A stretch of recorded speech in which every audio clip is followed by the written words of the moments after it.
Welcome to the latest episode of Platform Podcast. Today's guest is Kaya Turski. Most people know Kaya as the incredibly successful X Games champion. She won 8 X Games gold medals in slopestyle, and 3 of those she won in 3 consecutive years.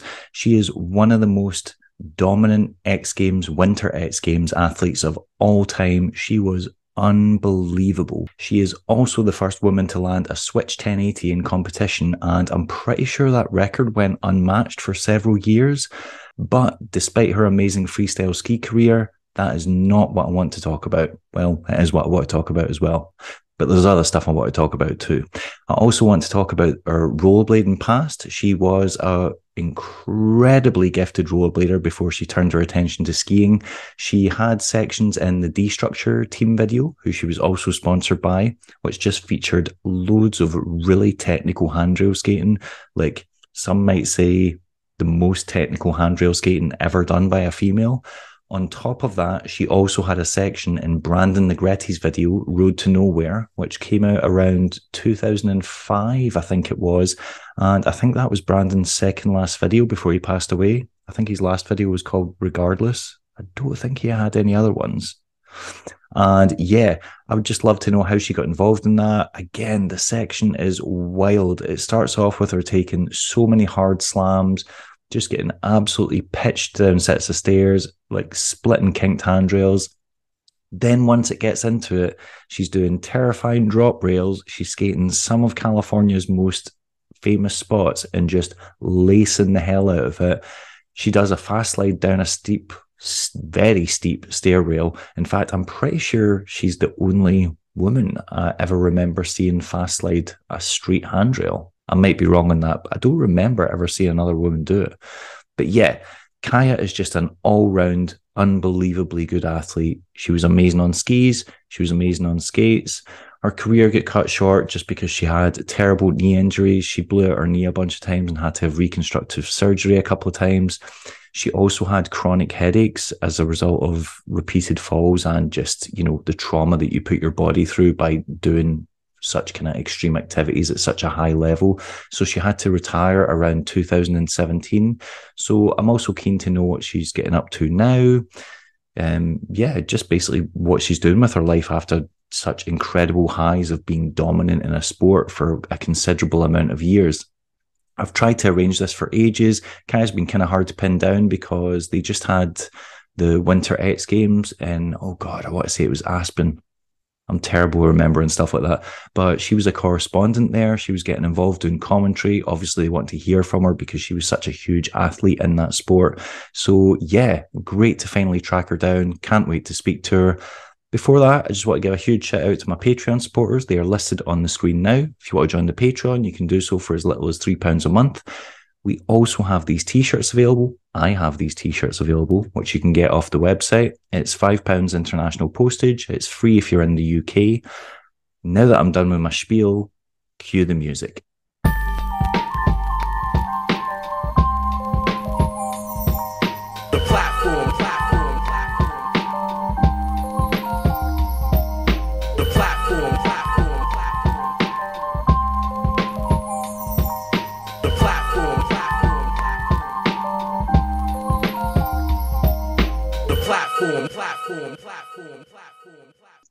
Hello. Oh, there we go. Hey, how you doing? I'm good. How you doing? Good. I'm guessing the weather in Canada is almost as disgusting as it is in Scotland right now. Yeah, I don't know. How is it in Scotland right now? Is It's, it raining? I Is mean, that what I hear? it's always raining. It's not raining today. But it is like minus. Hey, just one second. I have something else buzzing in my ear and I don't know what's going on. Oh, there we go. Better. Oh, that's what I was hearing. Okay.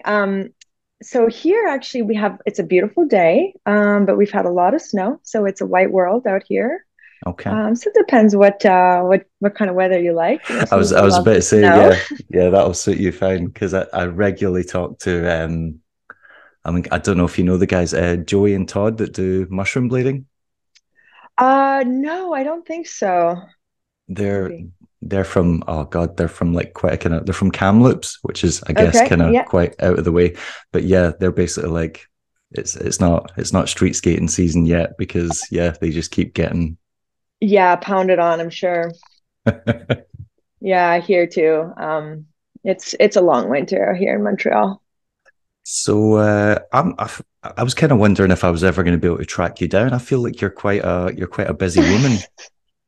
You know what? I'm sorry. I'm just it's social media messaging is not my forte, and I apologize. I'm really glad that we finally did link up.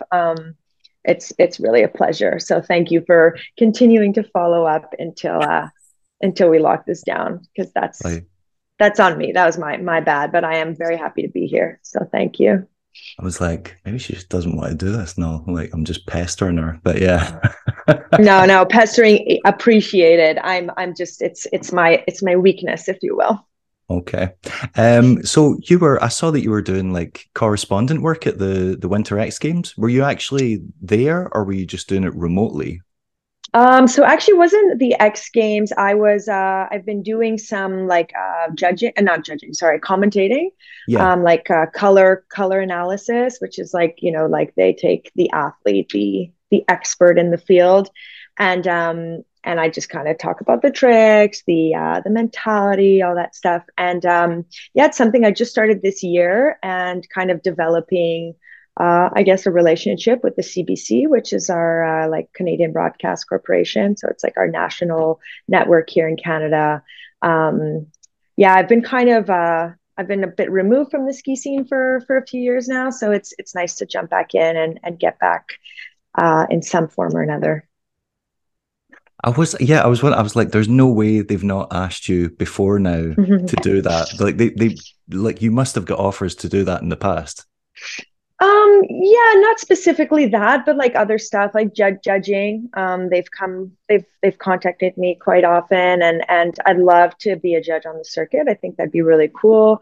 But just to be completely honest, I had a really, really rough few years post my ski retirement, just from post concussive symptoms, and still kind of dealing with that, but finally emerging, I feel, in this last year, which is why I've reached out and kind of getting back into the scene, both rollerblading and skiing. But it's been a journey for me, and it's I think I'm finally kind of on the up and up, I think, which Okay. is great. Yeah. Yeah, I saw you. Right. So, right, you're gonna have to explain this to me because I can't remember when I saw this video, but the last time I saw you, you were in California and you were wearing Sebas, and was it a Seba video maybe? And you're just skating Yeah. down the beachfront.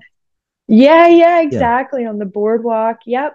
So, yeah, I was in contact with the brand and they sent me some rollerblades. I love them. So they had some of the riders come out to LA, and I was living there. So in Santa Monica, um, because, a lot of people are like, why skiers, in California, but in the like kind of inland in California, close to the Nevada border, there's like great skiing, huge mountain range. So that's where I was training often in Mammoth Lakes.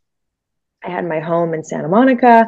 So yeah, Seba hit me up. They're like, hey, we have some team riders going to be in town. Like, do you want to come shred with us? Um, and at that time I was not, yeah, I was just rolling around. Like I wasn't able to do much. So yeah, I cruised with them and it was a great time. I love the rollerblades. I'm still shredding on my Sebas. I've So seen footage. Yeah, I saw footage not too long ago. You were skating. Was it a mini ramp? yep, that's right. Literally the first time I've rollerbladed in many, many years, probably maybe even since that Seba video. I don't know. It's I mean, I almost want to say it's shameful, but it's been for a good reason. Like I haven't in 2017 I retired and I haven't been able to do sports since. Yeah. Um so that was actually a huge deal for me to be rollerblading. I can't really handle any impacts, but I can like I mean, that was the one time. I haven't gone back since because I have my health is still up and down, but yeah, a huge step for me to be in the mini ramp. Like it's rollerblading is has always been my first love and continues to be. And it was just like it filled my heart with everything to be back in the mini ramp. So I hope to be doing that more this spring. and hopefully more little mini videos on Instagram. Right. Let's talk about the rollerblading stuff first, because obviously that was like my introduction to seeing you. And then you obviously stopped skating because skiing took over, and then that became just a kind of runaway story. And obviously you're not going to have time to commit to both. So one has to take precedent over the other. So like the first thing I saw you in was, I can't remember which came first. Was it Road to Nowhere that came first, or the D-Structure video? Road to Nowhere came Road to first. Nowhere Yeah. first. Right. That is incredibly random, because Brandon, I'm pretty sure you're the first woman that Brandon Negrete ever even featured in a video. And then you had a massive section. Yeah, I believe I was, and it was I believe I was the first woman, and it was a huge honor. I mean, a huge surprise. Firstly, to I think it was the time of AOL, AIM chat, Right. the Yeah. hello, and he popped up, and I was like, Brandon Negrete, like, of course, like I knew of him because I loved his films, and yeah, he said, I love your skating. I'd love for you to come out to Cali and film a section. So it's like, holy moly. I think I was like 13 when he reached out to me, and 14, I believe, when I went out there to film my segment. So yeah, like huge surprise, such an honor. Um, and yeah, some of the best memories of my life for sure out there. It's like the dream to go out to California, right? To shred, to skate all those famous spots. So it was a really wonderful time in my life. Right. I have a 7-year-old daughter. So let's just put this into context. You're like 13 years old, and some guy in America is messaging you going, do you want to come out and stay at my house?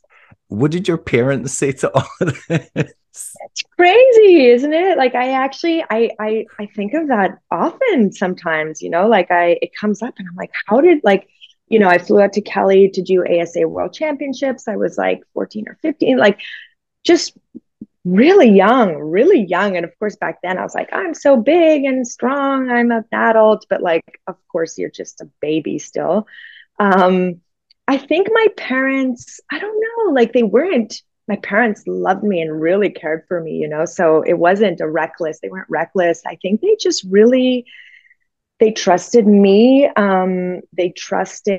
know that they were in touch with Brandon a bit, like just to kind of, they knew like to just chat with him, get a sense of like what the scenario was going to look like. I also ended up staying, he was living with his mom at the time. So I lived with his family basically. So that felt pretty safe. And, yeah, looking back, like maybe I'm lucky that nothing crazy ever happened to me. But yeah, I was kind of set free and able to fly very young in my life. And yeah, it's only now, like, with all these movements, so much coming out in the media, the Me Too, all this stuff, where I'm just like, wow, like now I don't know, I think we always knew, but now it's just so much has been uncovered. So looking back, it's crazy, but I'm lucky also to have had that freedom. Yeah, definitely. Had you ever been to California before that? I don't think so. So I'm trying to remember if ASA World Champs was first, or going out to film my segment, which was also kind of combined with, we did this um, Yeah. Daily Bread women's tour. And so that was, I think the first week was with the girls. There was like 5 or 6 of us. And then the second week was like with Brandon, or the other way around. So that was one trip. And then ASA World Champs was another trip. I know they were like a year apart. I don't know which came first, but like 13, 14, 15, Okay. around then. And yeah, so it was my first or second trip, and definitely the dream. And I went on to move to California, it like still like lived in my heart, that Cali love. That's pretty awesome. So you must have been there at Staples Center when Fallon Heffernan was like the first woman to. Oh, was she the first? Oh, it was between her and Shannon Rogers. I don't know who was first, but Fallon was always like off her rocker nuts, just like doing the craziest shit. Am I allowed to swear on this podcast? Yes. Okay. Yeah, just doing the craziest shit. Fallon like had no fear, and so yeah, I was there, and that staple. I mean, we all know like that thing is like head high, like it's no Yeah. joke. And she's tiny. She is. She's tiny. I've Yeah, I've she's I've met tiny. Fallon before. She comes up to like my Yeah, chest.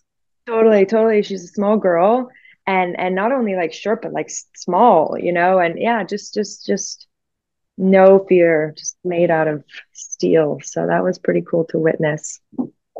So Seeing the stuff that you've done over the years, though, I'm kind of surprised you didn't throw yourself at it, because some of the stuff in your sections, especially in the D structure video, there are like serious drop rails in there. There are drop rails that I'm like, I wouldn't go near that. same. I mean, looking back, I'm like, Jesus Christ, what was I thinking? Like, thank God I'm okay. Yeah, I don't know. I think maybe if it had been on the left side, because it's only the right side, right, that you can grind. I don't know if I've ever seen the left side being hit. I'm sure you can do both. You Yeah. think? Although Anyway, I maybe guess now I'm just if shitting everyone's myself only here. hitting one side, you're probably like, well, yeah, and just not really thinking about it.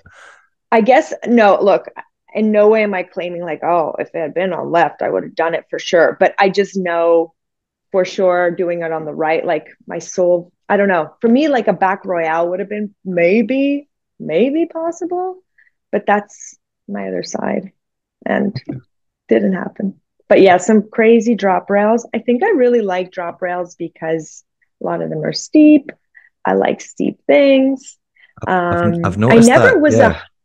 I wasn't a really high jumper.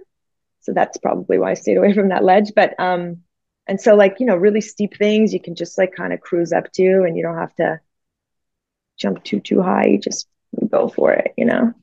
Yeah, but they're also scary because they're steep. I know.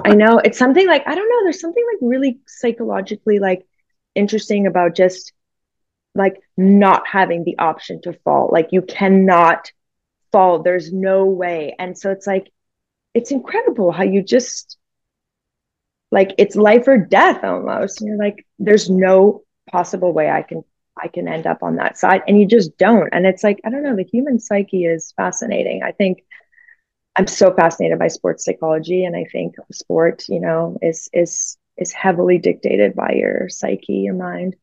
Yeah. I mean, yeah, you can say that with skating, something like that. It's not like skating a ledge where you could be there for like an hour trying to get a trick. It's either you're making it or you're getting hurt. So you need to decide All or which one nothing. that's going to be. Yeah. Yeah. So wait a minute. Did you just say you filmed that entire section in Road to Nowhere in a week? 2 weeks. So I think the first, like that week with the girls, and then another week with Brandon. And yeah, 2 weeks. That's that's a very productive fortnight. Like most people don't crank out a full street section in 2 weeks. It's true. I never even really thought about it that way. But yeah, I guess so. So like during that era, there was obviously, yeah, young guys, they're partying and stuff like that. And like they were quite a rowdy bunch. What was it like hanging about with, because it looked like Sean Santa Maria was there, and like there was a bunch of like basically the people that kind of hung about with Brandon at that time. What was it like hanging about with all those guys? Because they seem like they want to have a good time all the time.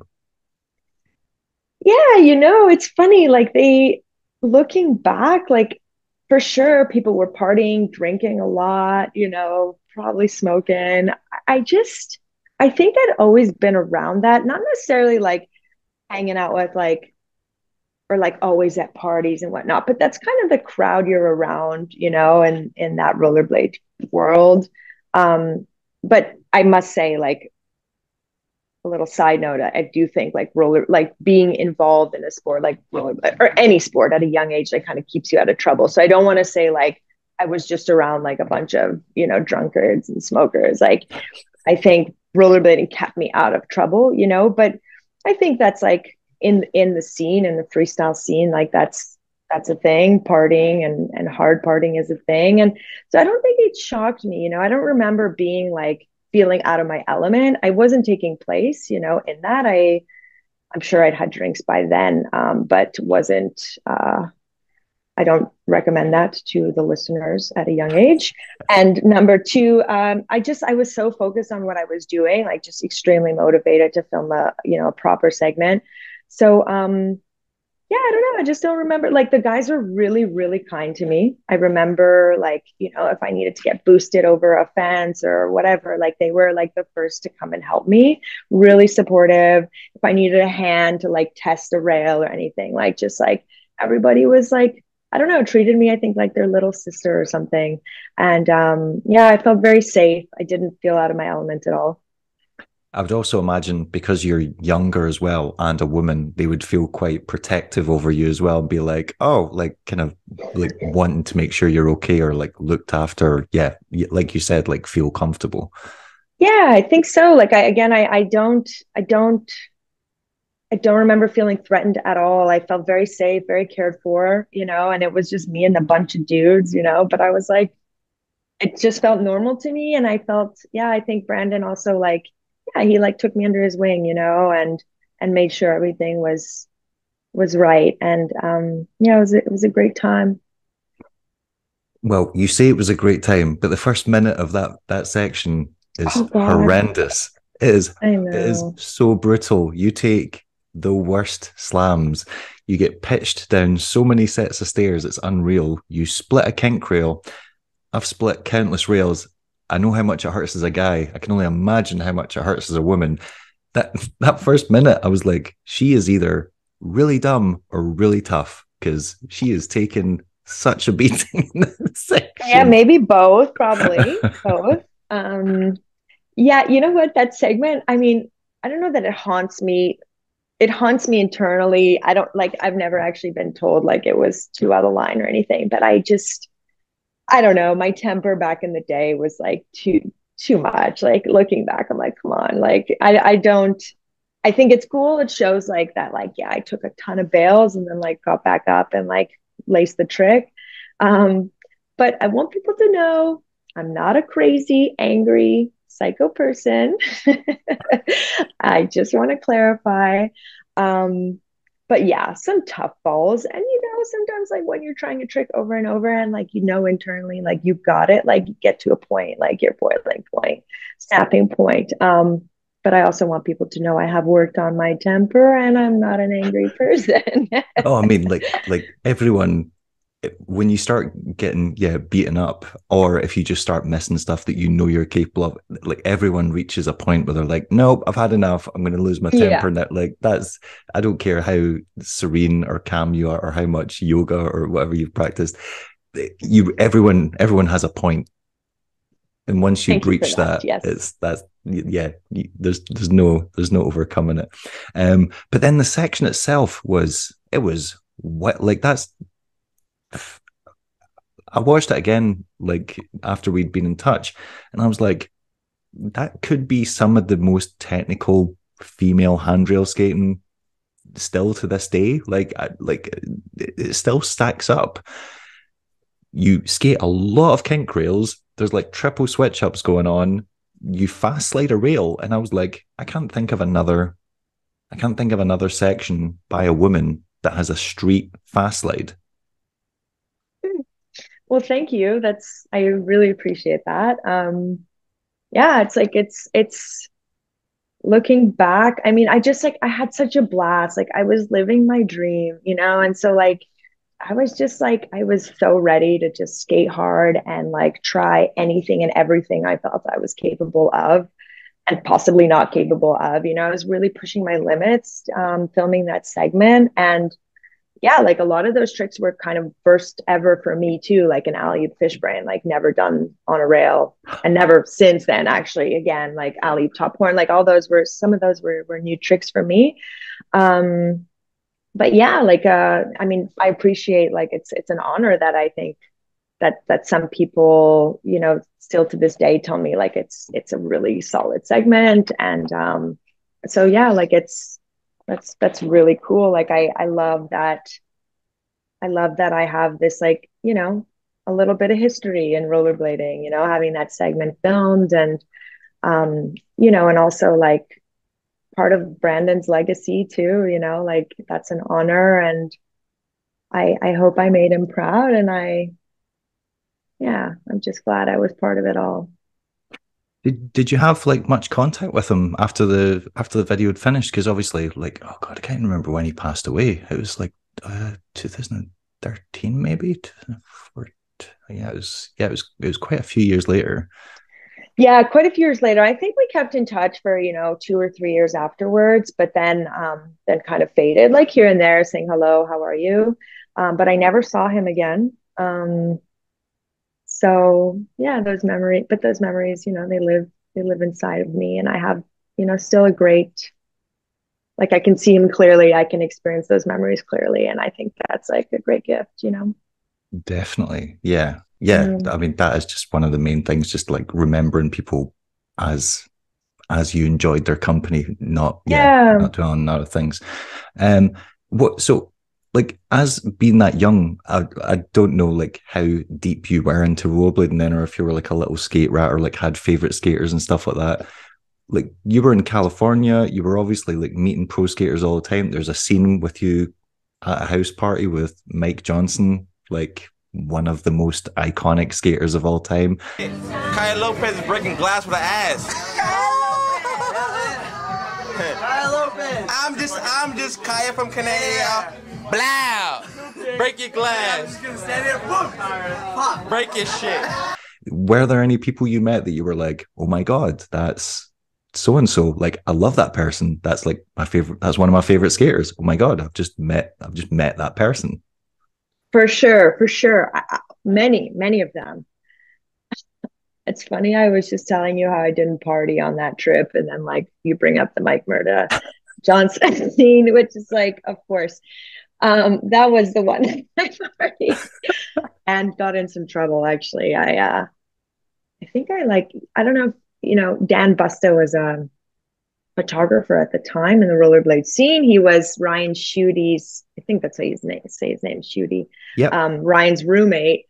And Ryan was the photographer on our tour for Daily Bread. Anyway, so we were partying at Ryan and Dan's place, and apparently I like ran on top of Busta's like convertible car on the dash, and I was like, no way. I had no recollection of it.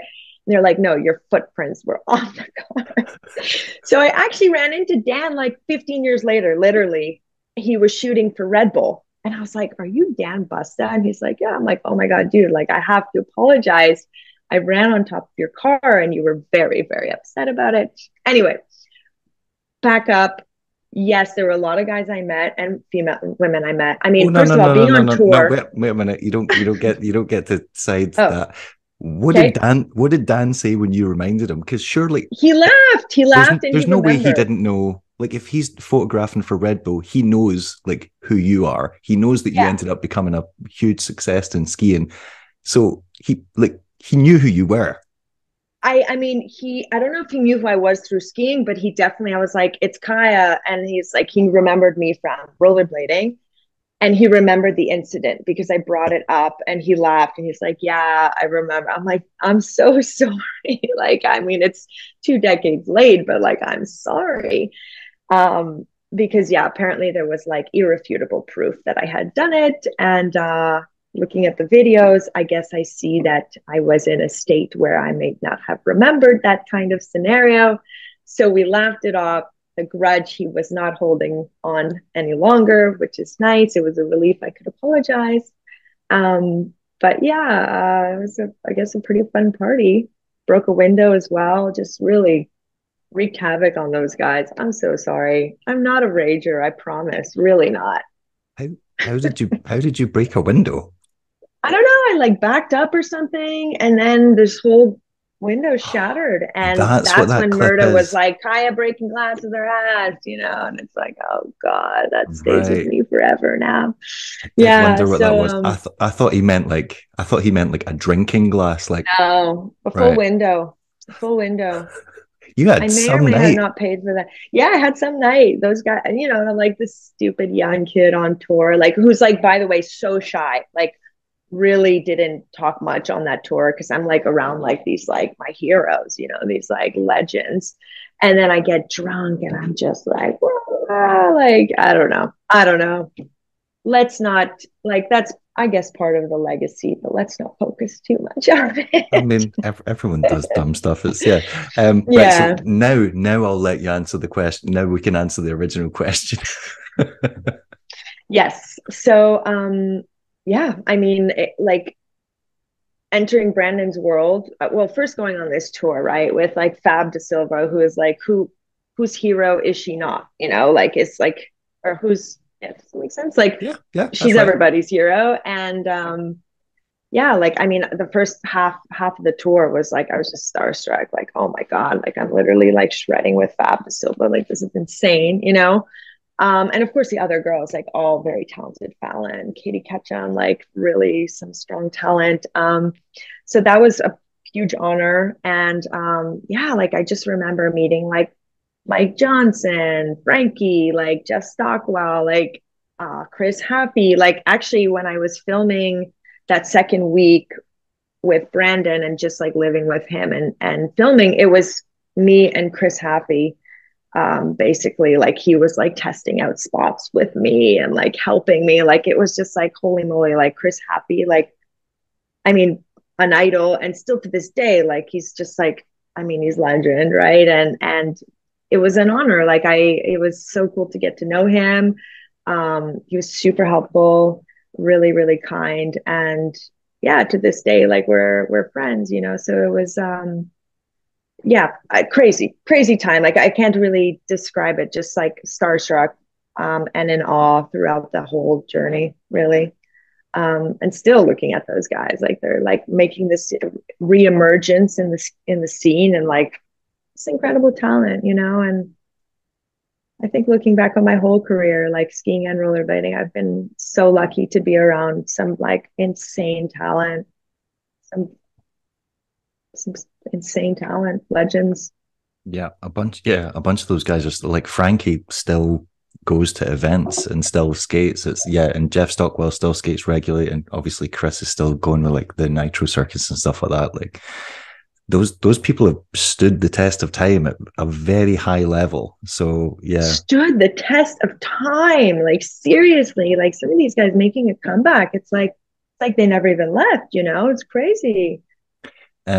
So I know you were sponsored by D Structure. Were you? Because it was kind of a weird time. I feel like now is a better time for women for getting sponsored because people are like, you need female representation on teams. Whereas I feel like there was at least a couple of decades where only the tiniest minority of women got on teams and actually even got anything. Like, what was it?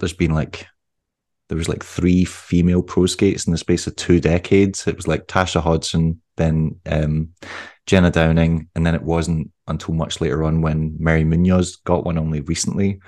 Like that's right.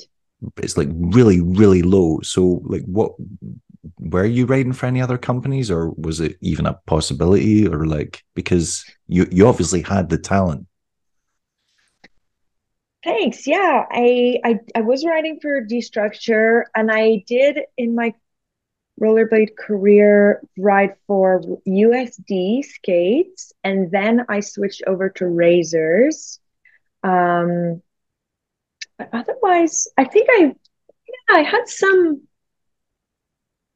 sponsors, but I'm kind of blanking right now, to be honest. They must have not been. Yeah, I don't want to botch the names right now. So let's just say I know I was writing for Razors, and USD. Love those guys, both of them.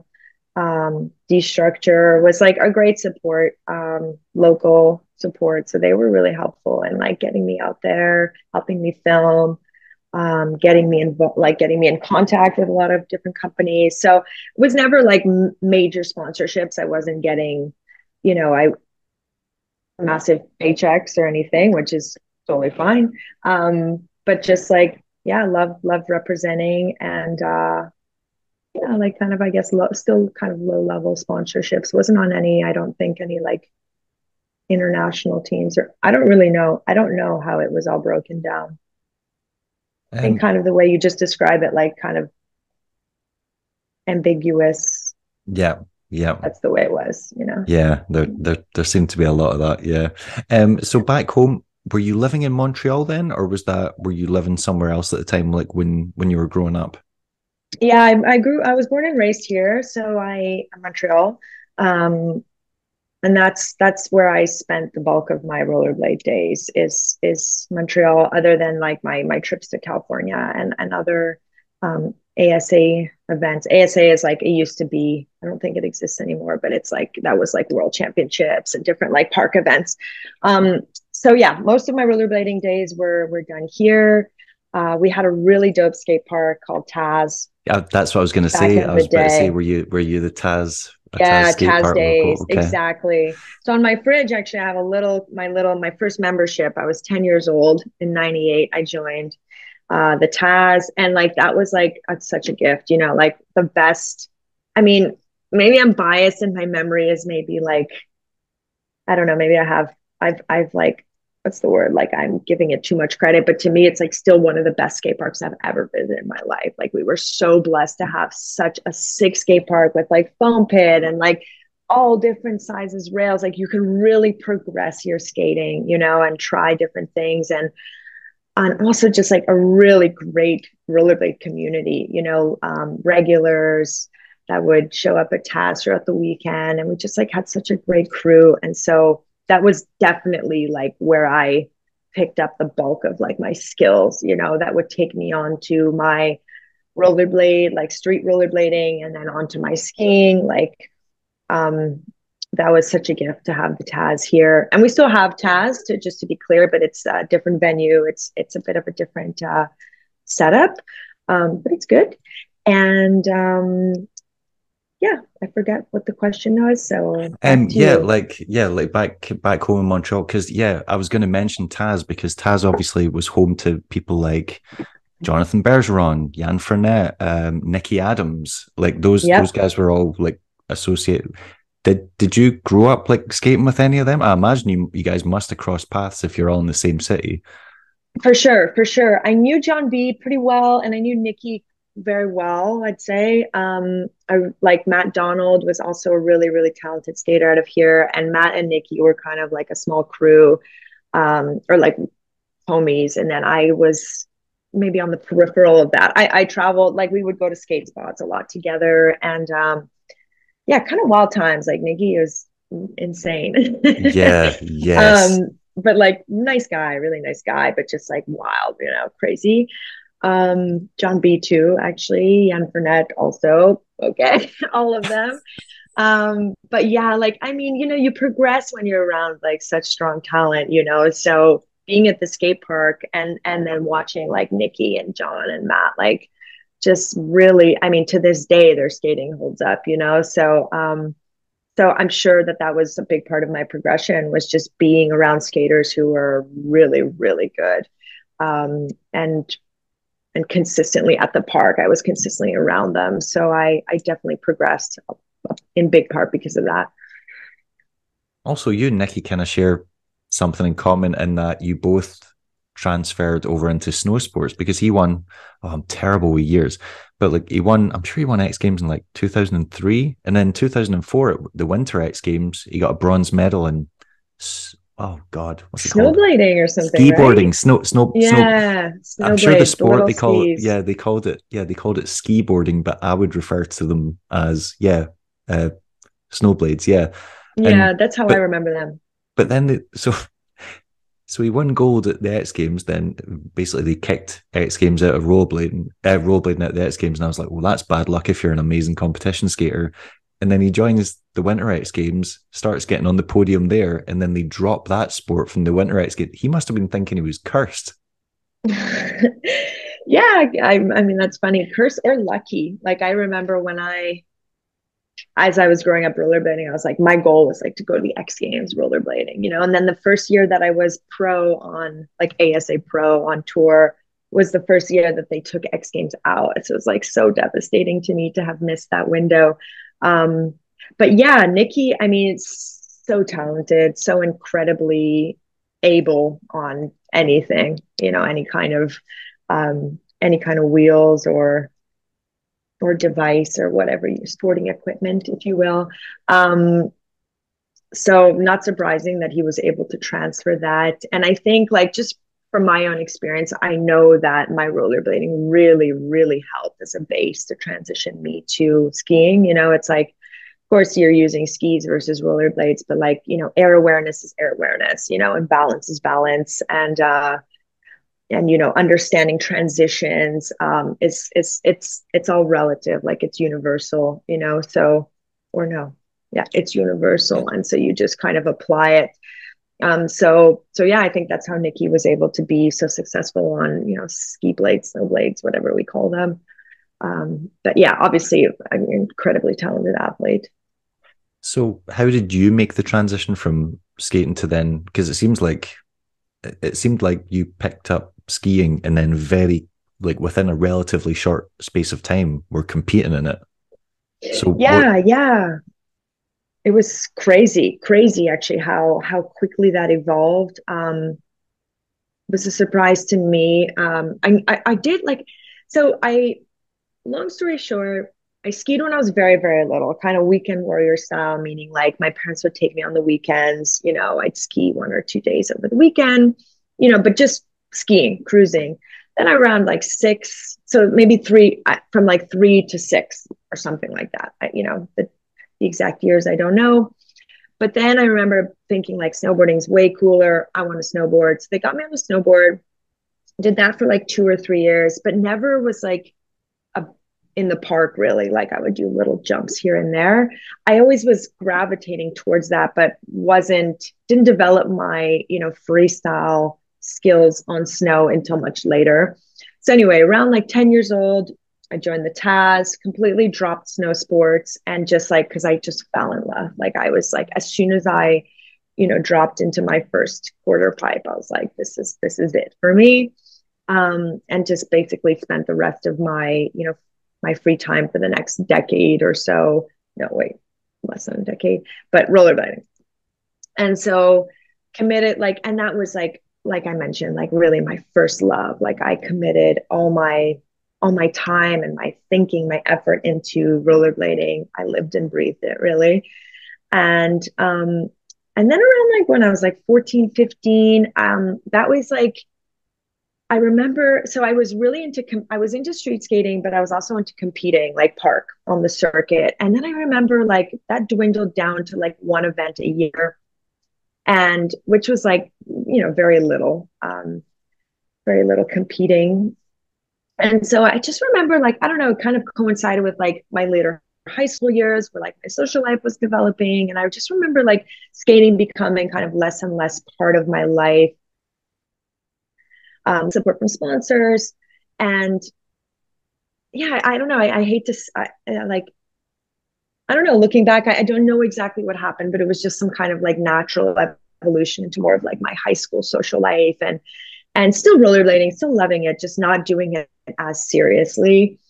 And then, so a couple of years of like kind of off of sport, and then still involved with D-Structure. So they invited me to, because they were a rollerblade and ski shop, they invited me when I was 16 to a ski jam. So like spring event, like, hey, why don't you come out? We'll get you on some skis and you'll try it out. I said, sure, like, let's do this. So I went, I skied, and because of my background on skis, you know, just from when I was a little kid, like I could kind of, you know, ski around, not well, like not, didn't look good at all, but just good enough. And then like get me in the park, and like I could do rails, like I could do little jumps, like first day, right? And I was like, wow, like this is cool, this is fun, and like kind of reignited my love for sport, for challenge, you know, because like I said again, like I don't know, things just kind of dwindled in rollerblading. I was bummed that like there was so little events out there in the world, and then so this was like a new challenge, you know, like wow, like I can go big, I can get air like this, and it just made sense to me, like from rollerblading, everything, like the transitions, like things just clicked, and so it just re-sparked me, you know, and I was like, I think I could be a good skier, like I don't know, I'm feeling this. And everyone in my family, all my friends were like, because I was like, as soon as that happened, I this like within weeks concocted this plan. Like I'm going to move out west when I graduate high school. I'm going to give skiing a go. And everyone's like, you're a rollerblader. Like, what are you talking about? I'm like, no, like I tried skiing once and I think I could do this. And they're like, and I've always been like a bit of the wild child, right? The dreamer. So people are like, whatever. Okay. And I'm like, just wait and see, you know? And so yeah, I graduated high school, stayed true to my own word, to myself, moved out there on my own. And, you know, day in, day out, took my Greyhound hour bus ride to the mountain and just like skied on my own. And like things just like really picked up quickly, or I picked it up quickly. It's a very long answer, but I guess it's like, you know, I'm condensing it as best I can. And yeah, within months, you know, I was signed my international sponsor, Solomon, first international sponsor, which is crazy. And then Within, sorry, what length of time? months, you know, I moved in January. I competed my first event in March and I won.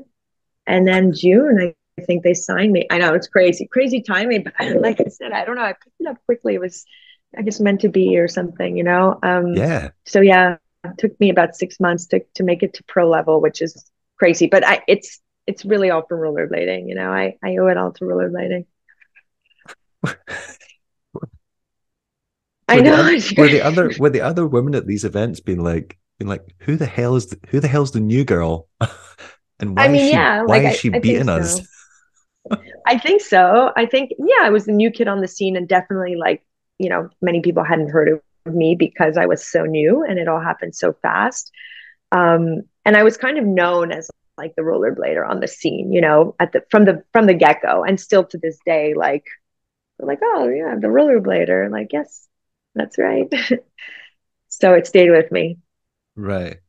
Also, that is some serious dedication where you're just like, so you weren't even skiing with anyone. You were going up onto the mountain and just learning those skills on your own.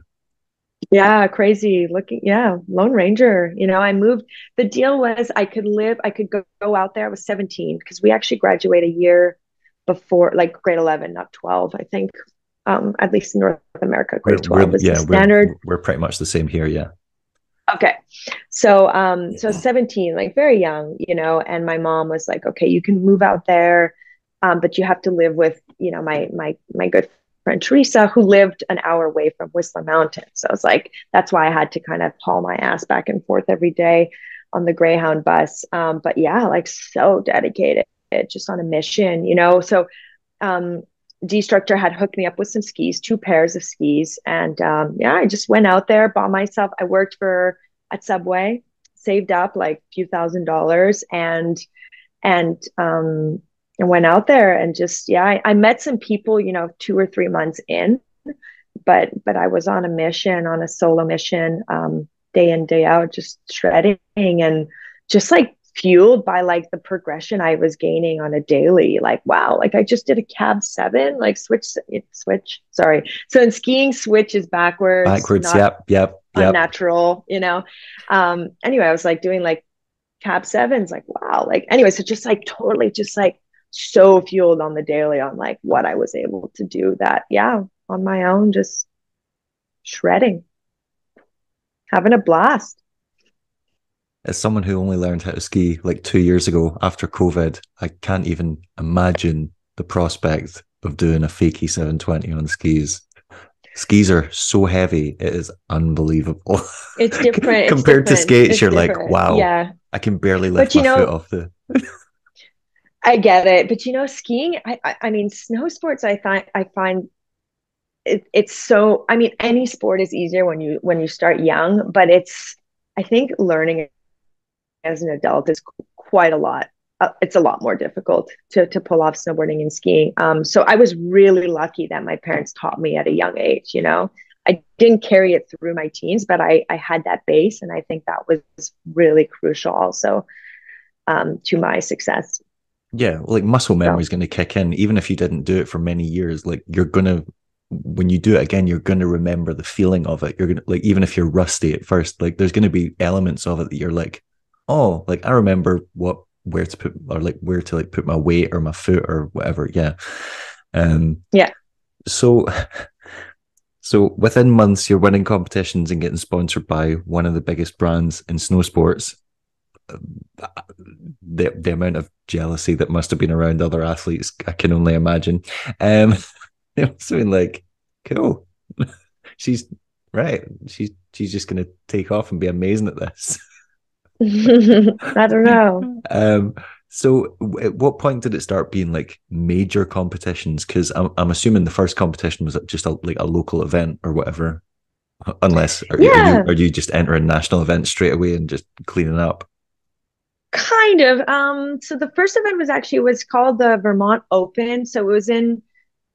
It was an open event, so amateur, but it was like nationwide, like anybody could enter, and it was pretty stacked field, I think, from what I remember.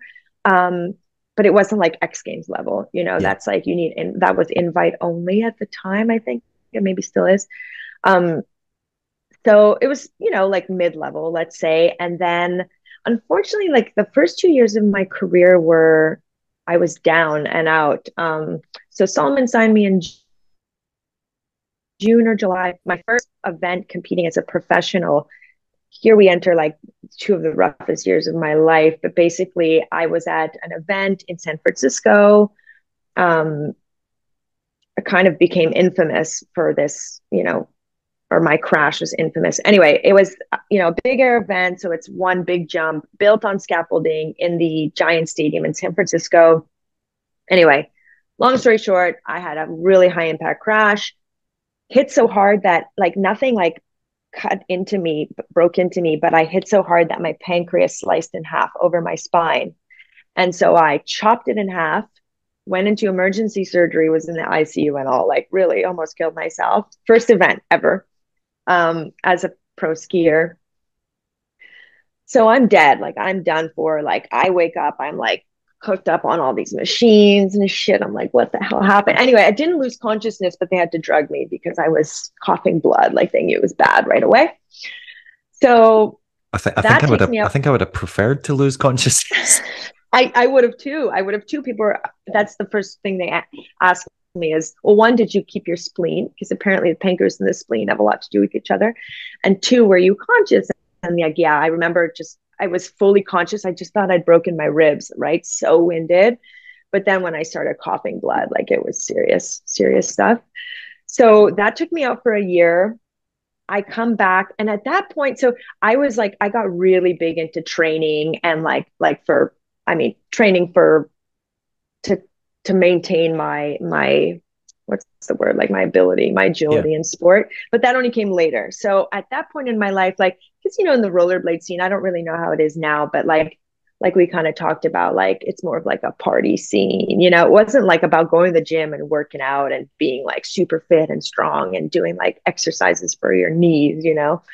So here I am, like I have a year off. I'm super sick. Like it took me months, like many months to even be back to like not just like an athlete, but just to be normal, eating normal foods and stuff. So pretty rough year for me. Got back, went to New Zealand, and then blew my knee like 2 weeks in, 13th day, which is crazy. So blew my knee. That's another full year off. So my first 2 years as a professional skier, I'm out, which is brutal on my psyche, my heart. I was super depressed. And there was, I think, a lot of chatter in the industry, like, oh, is she going to make it back? Like, cause it was like a lot of like, I had been signed, but no one really, there was a lot of talk about me, but no one had really seen much because my first pro event, like I almost killed myself. So, all this chatter, like, will she come back? Oh, I don't think she can make it, blah, blah. And like, that just fueled me, like I love when people tell me I can't do it. Like, that's like from the best fodder. And then of course, internally, like I had so much more to do. I had so much more to prove to myself. Like this is just the beginning, So I had 2 years to like, it was rough. It was hard on my soul, but like also 2 years to just like build this like fire. So when I came back, in 2010, I think 2008 or 9, sorry, I'm like, the dates are a little iffy for me, but I just like came full swing, and then went on a rampage. Yes, so you did. Yes. So yes. You did. And that's when, after those 2 years of being out, that's like it took off. And then I started, it was like big events from there. Dew Tour was a big event back in the day, it was like a full circuit. X Games, I think like I got invited my first or second year back. So it all started really quickly after that. During that period though, were your parents not like, can you just give it a rest? Like there's the rollerblading, which is high impact and painful, and I'm assuming they saw the sections with the slams. And then you obviously start skiing and they're like, oh great, skiing, that's also not safe. And then you get really badly hurt and they're like, we're not, you know, we don't really want a deceased child on our hands. That would be great if we didn't. Like your parents must have been terrified. I'm sure they were. You know, and now that I'm older and I look back and I don't have any kids of my own, but I've thought about, you know, in the future possibly, and like, and seeing some of my friends with little children, I'm like, gosh, like I feel so much for my parents. Like I have a little niece who's 4 years old and I want to introduce her to skiing and rollerblading, but so like I don't want her to get as hooked as I did, you know, in a way, because I'm so grateful to my parents for allowing me to be as free as I was. Like, you know, such a gift. And I recognize there's a lot of parents out there who wouldn't have allowed those things. I'm sure they were pained by it. I know they were. And you know, to this day, like with some of my post-concussive stuff, like they feel for me, you know, they're extremely supportive and have always been. I think their main thing was just, you know, seeing how much I was invested, how much heart I put into it, how much I loved it. And that's what they wanted for me. You know, they wanted me to follow my dreams. And so they allowed it. And I'm sure it was painful. And I know it was painful and I know it was hard. They went through a lot with me. And yeah, I wouldn't be here without my parents' support, you know, so I'm grateful, but, no, they never, of course they like, you know, would maybe prompt, like, think about these things and really like, are you sure you want to do this? But never pulled me away from it, you know, and I'm grateful for that. Really grateful. Yeah, like the fact that, they're letting you basically travel to another country as like a young teenager. And then you're like, oh, I want to move away and go for the snow sports thing now. And the fact that they're willing to give you that much. Well, A, it says they're awesome because, they're letting you pursue your dream. But B, the fact it shows that they've got a lot of faith in you to not do anything stupid, to like they obviously trusted your judgment enough to know that you were serious and that you weren't going to go out there and just mess about and get yourself into trouble. Yeah, I think so. Like, I mean, I know like some things you can't control, you know, like I definitely, even though I felt I was doing quote unquote the smart thing, like I still like broke my pancreas in half, you know, so things happen. But I was like generally a good kid, you know, like, yes, like you know, I had partied a little bit, here in Montreal. Like, I don't know, it's kind of a normal thing. Like people start, you know, trying their first drinks around 14, 15. Again, I don't recommend it, but it's just like kind of the culture here. I think kind of similar to European culture. It's the same. It's no different to the UK. Yeah. I know like Americans will hear this and be like, oh my God, like so loose. But like, it's just, we kind of get it out of our system early and then it's fine, you know?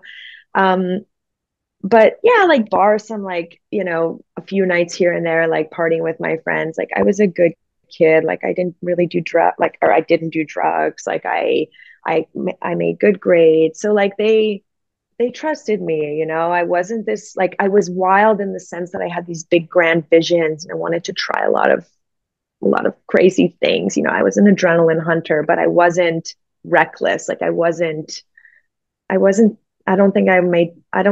didn't make stupid decisions, or hopefully not too often, you know? So yeah, they trusted me, I think. And that's what allowed me to kind of fly, spread my wings and take off. That's awesome. So you come back from this horrendous injury, like people don't really know what to make of you if you're just going to be this person that kind of shows up in the scene, has a lot of promise, but doesn't ever deliver on it. Then you start delivering, and then you basically become this like competition phenomenon. Like when all that started kicking off, like what was going through your head? Because when you start just winning event after event after event. That has got to be.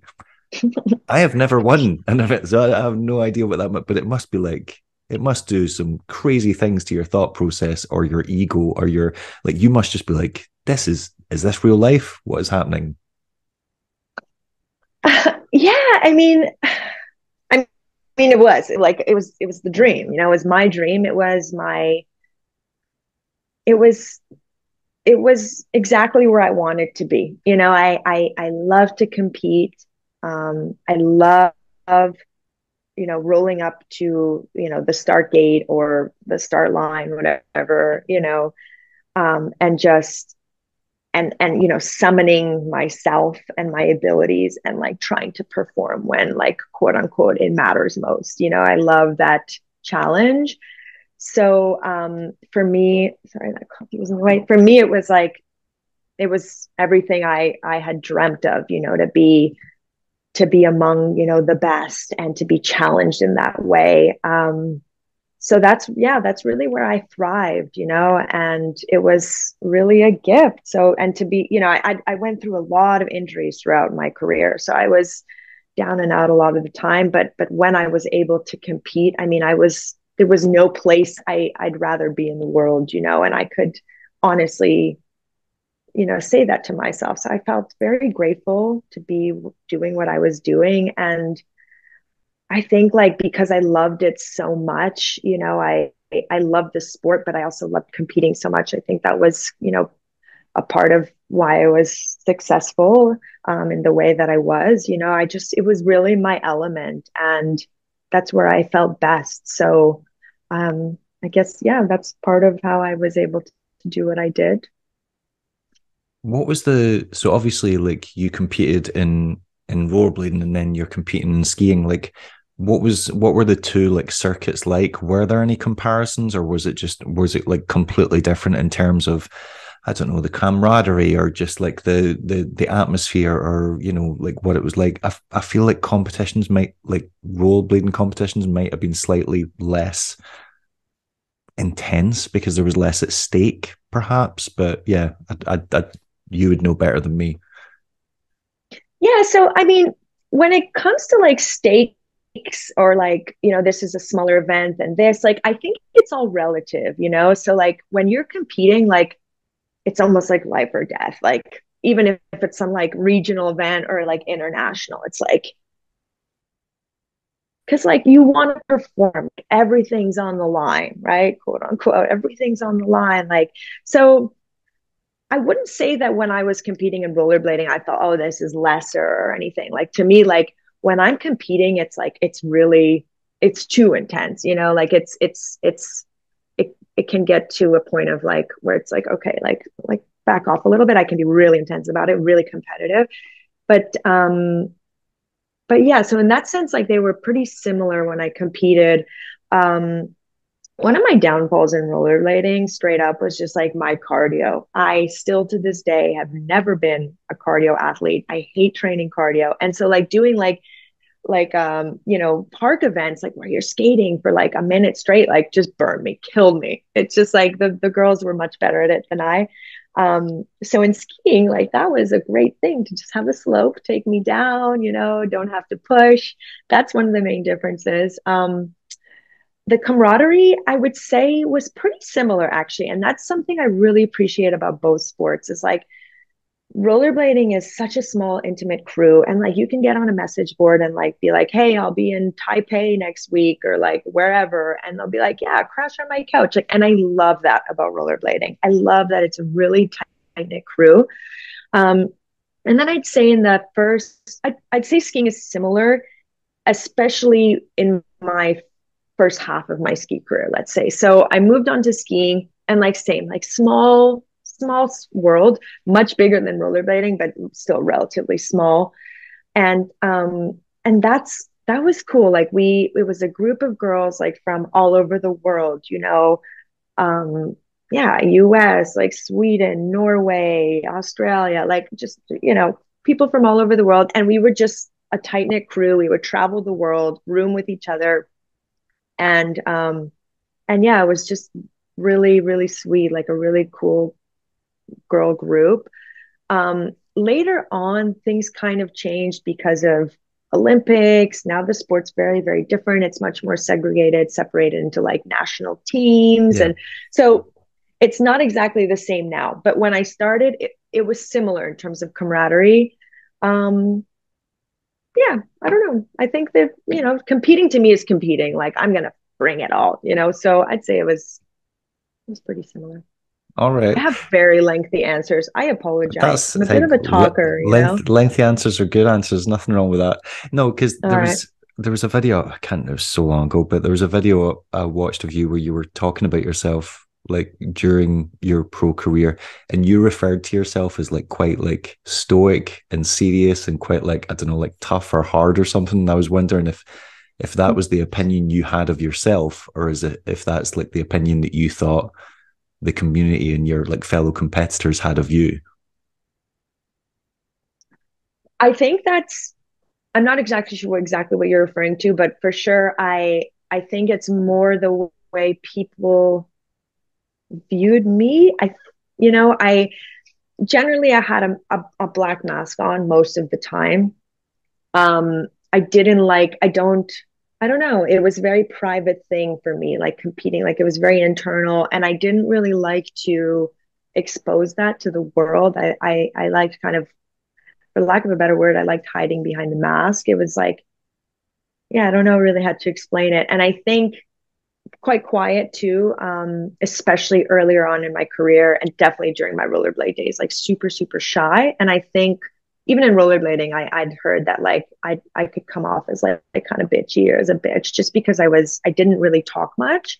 And then it was kind of hurt me because I was like, wow, I don't want to come across as like arrogant or pompous. Like I don't, like I had a lot of confidence in myself. And I think to be, successful or continuously successful competing, like you have to have at least some belief that you have a place there, and that you can win, like, or else people are going to win. You have to believe you can be there definitely. if you want Like to make it. you first and foremost have to like think I can do this, or yeah, otherwise you have to see it, right? You have to envision it, or else it's not going to come to reality. And so of course, like I had that confidence, but I wasn't this like, oh, I'm the best and I don't want to talk to anybody because I'm better. So I think I did come across as kind of arrogant.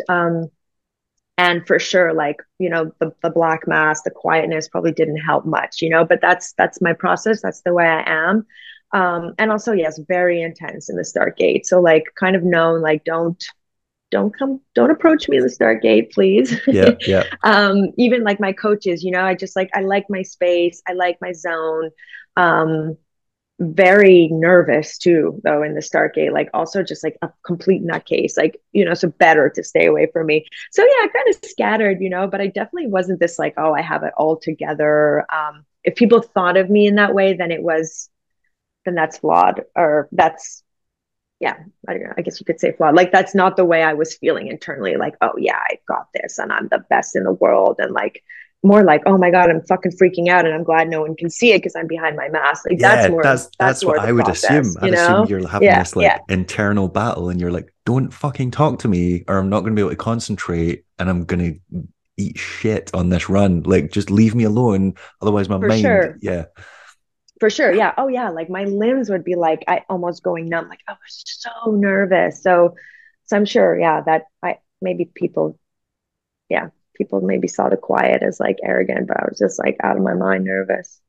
Oh no, it was how you described yourself. It wasn't. I never saw anyone else describe it. But then you see people like Shaun White as well. Everyone's like, oh, he keeps himself to himself like during events, and I'm like, yeah, he probably does because he's probably trying to psych himself up to win all these bloody things that he won. Or like with Nigel Houston and skateboarding, he's always got the headphones in and just like you can tell he's like, stay away, like let me focus.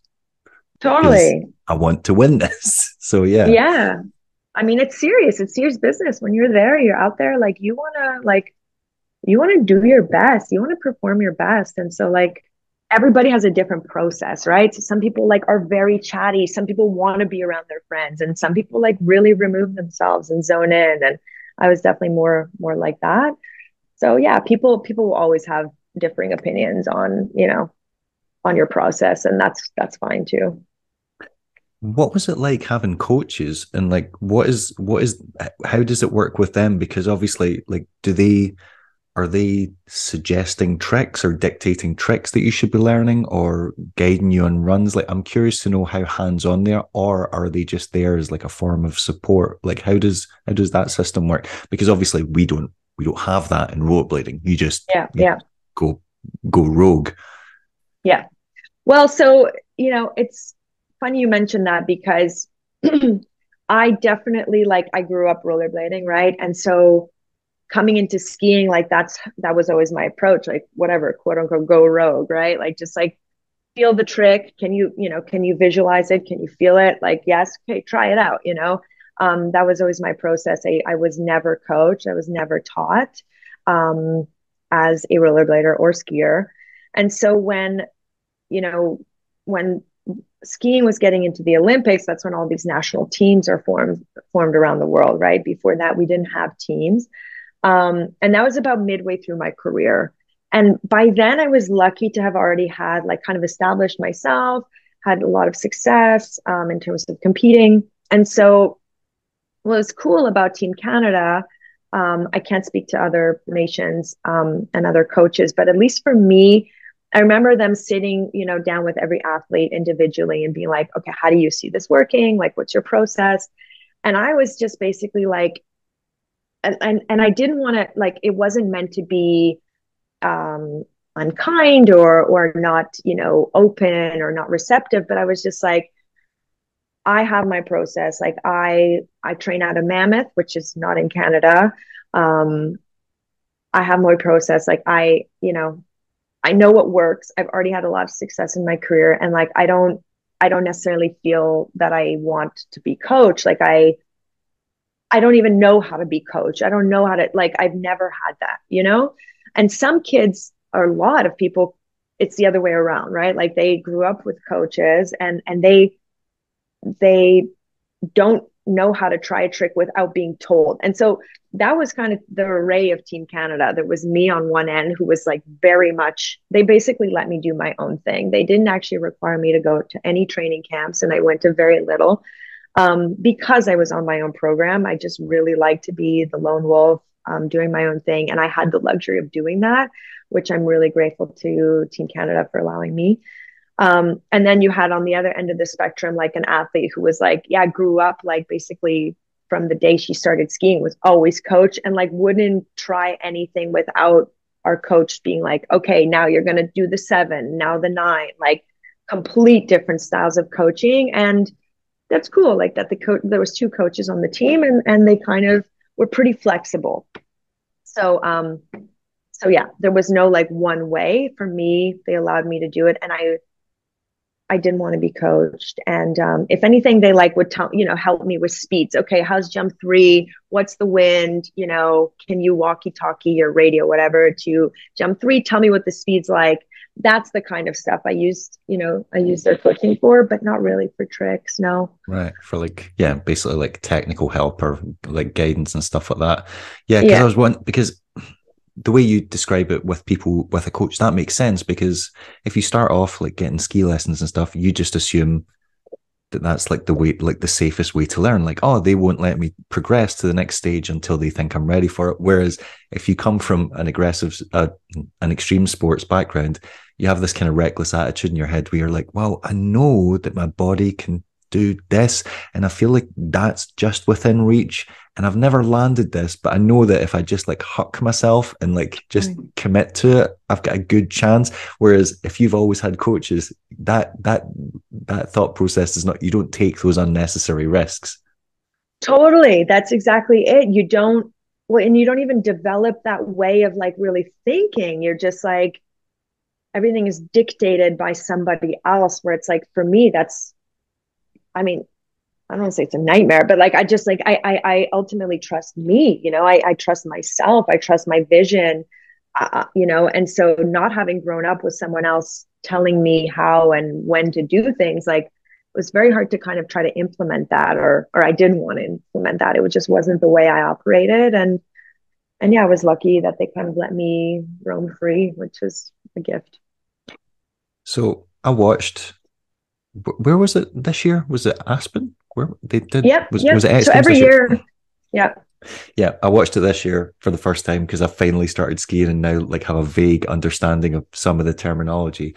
But I always wonder how they decide what tricks to do in the run. Like, do you guys study previous events and go, oh well, that run won that year, or is there like talk on the circuit of like new popular tricks, or like how do you guys? Because it seems like when there is an event, most of the people, apart from obviously there's obviously a sliding scale of people that are landing these tricks and people that are just attempting them, or people that aren't even attempting the tricks. But how does it get to the point where they like, because there's certain tricks that just everyone goes for. Like this year I noticed everyone was going for like the natural and the switch of both to show that they can do it both ways. And it was like big trick, like 720s, 900s, or like in the guys ones they're doing like, I don't know, cork doubles and all these. As soon the spins that I just 3500s or as whatever. soon as it goes past 900, my mind just goes flatline. I'm like, nope, don't know what spin that is anymore. Just after like 3 rotations, my mind clocks out. It's so tough.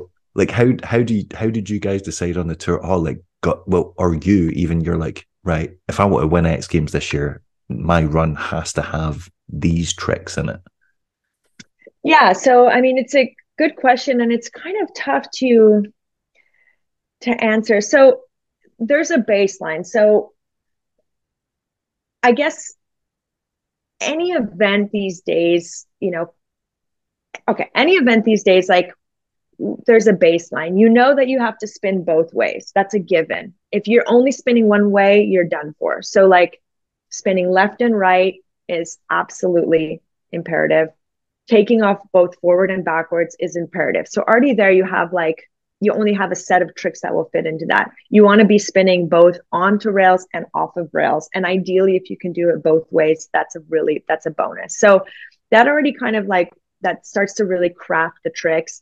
And then, for us, like when we tune into one event or another, like the tricks kind of seem at random. But when you're on tour and you're traveling, and because a lot of the time you're not just competing with these people, but you're training around them. Like all summer long, like where are we? We're all in New Zealand or Australia. Like it's a big world, but at the same time, like our sport is small and like the hubs there's only a few hubs like at different parts of the season, right? So early season, everyone's in Colorado. Like, so it's like you kind of know what everybody's tricks are, or you have an idea at least. Some people are working on some things in secret, right? But like, this athlete, okay, I know these are her strengths. This is probably going to be her run or her ideal run, And so you kind of get a sense of where you might land with your current tricks, and then also get a sense of like what tricks you need to be, in that podium position.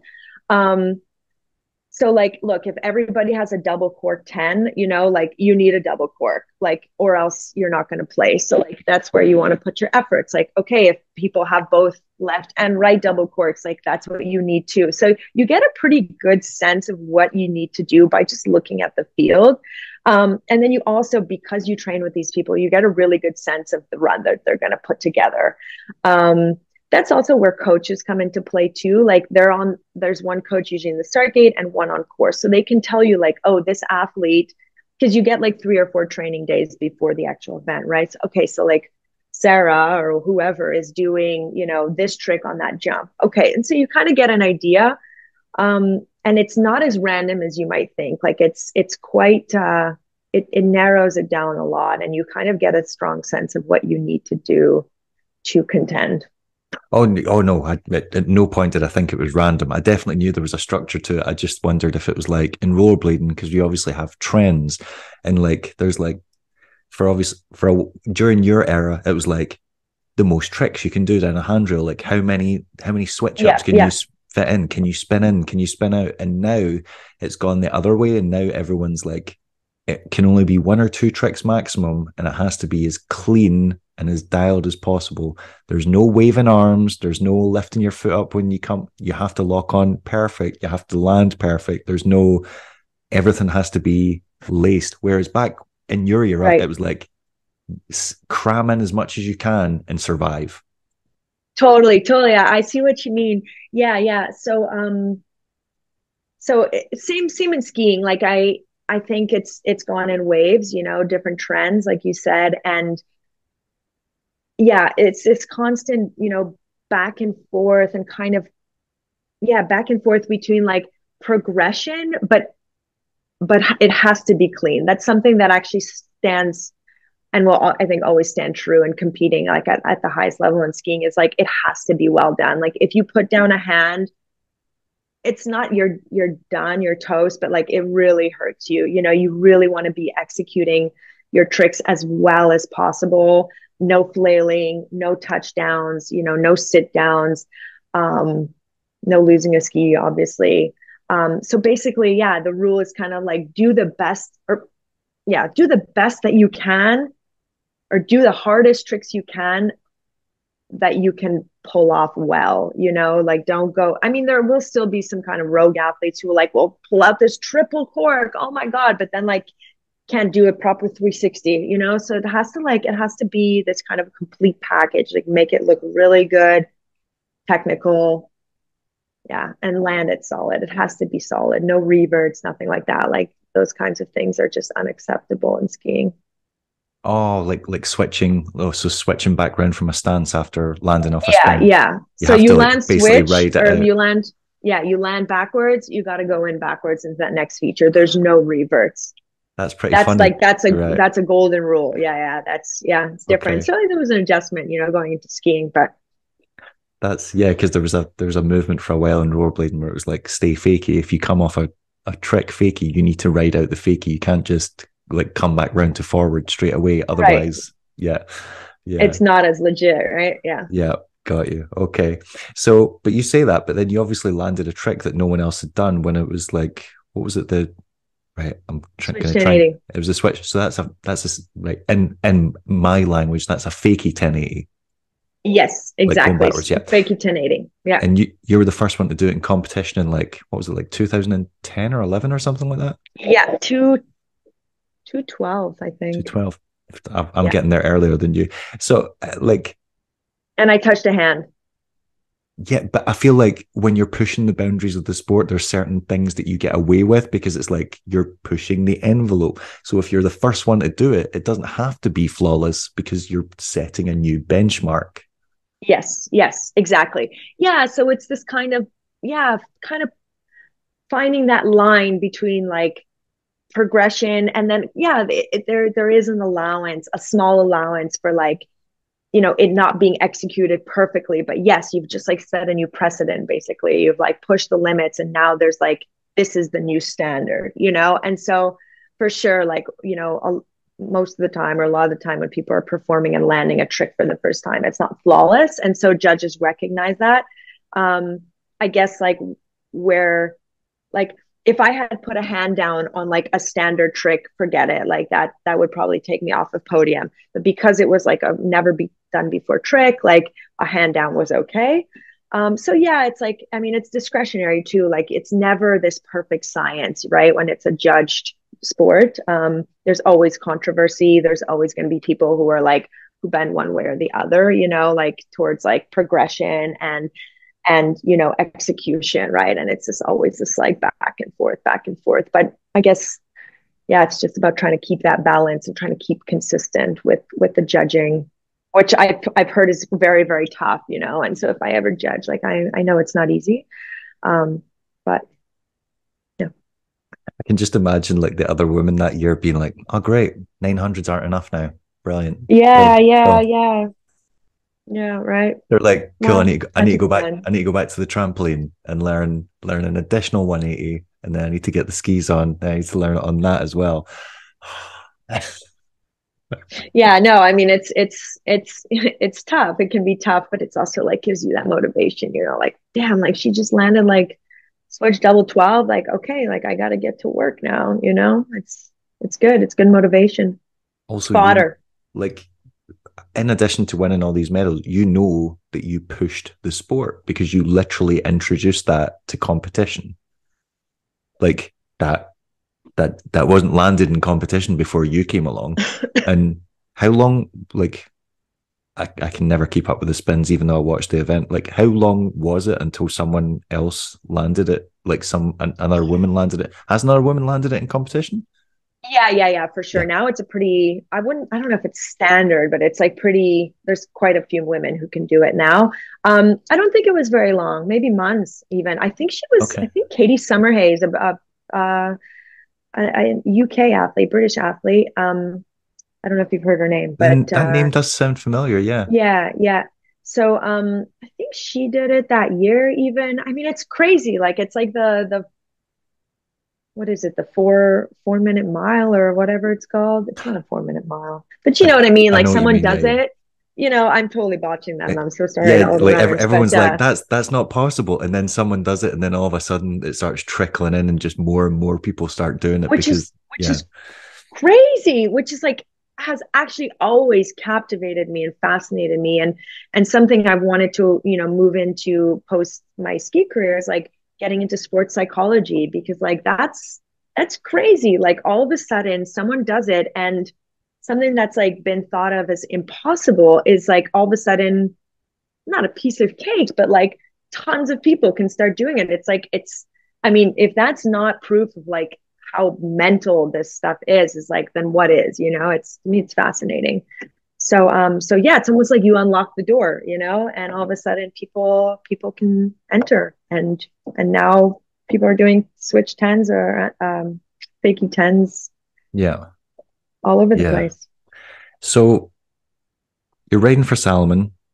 I'm assuming you're sponsored by Red Bull at this point. You're winning all these events. Obviously, like winter X Games and stuff like that is a lot more lucrative than winning like rollerblading competitions. I'm assuming you were living well off this, or able to like fully support yourself just from doing that. There's no longer working in Subway. Yeah. So yeah, it took a few years to kind of like work my way into some pretty solid contracts, especially because of those first 2 years were, they exercise their injury clauses in the contracts. But I mean, you gave them good reason to. yeah, I guess so. No, like I for sure, I had some great support. I think the timing, I was lucky with timing, at the beginning when I entered into skiing, like it was still, the sport had a lot, like I think the sport had a good amount of support, endemic sponsors, and then like out of industry, I guess, if you will, like Red Bull energy drinks, like that, those were starting to come in industry, which like that, there was a lot of money behind them. And then of course, like with the Olympic stuff, like that brought a lot of hype into the sport, and I think a lot of money. And so I was kind of there at a good time. Like there was still kind of relatively few amount of girls on the scene, at least at that level. And so when there was, a spot on the team for a woman, like it was only usually one spot, but it was like on the international team, and so it was like there was a budget for the team, and yeah, I think it was a product of the timing for me. So yeah, I was lucky that that I was well supported. I had some really solid sponsors, at the height of at my prime, I had like Nike, Oakley, Red Bull, Salomon, Head after Salomon. So yeah, some really, really solid and yeah, big brands, that had big budgets behind them. So I was lucky. I was really lucky to be able to save some money and post, like really where it's really come in handy is like after my post concussive stuff or my concussion, like life was pretty gnarly for a few years. And I was really lucky to have some financial support padding for my career. So yeah, I was really That's what I lucky. was going to ask. I was like, was it like capricious youth where you just frittered it all away because you're like, oh God, I've got this money now, or the whole time you're like, no, I need to put this away because this isn't going to last forever, and I need to be smart about this. This is a short, like any athlete's life is a brief career. It's So brief. Yeah. I mean, I'd say I was in between. Like I was never that reckless. Like I never, I still have the car that I won 10 years ago at X Games. Like, so I didn't like buy extravagant cars and shit. I just like, for the most part, I put the money away.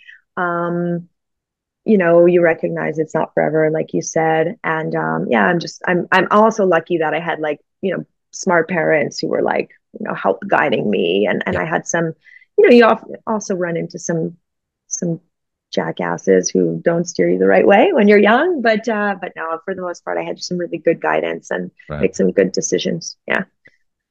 One of the stories, like obviously this isn't a great memory for you, but one of the stories I loved, it was about, I'm assuming it was the 2014 Winter Olympics, when Yes, that's when I went. Yep.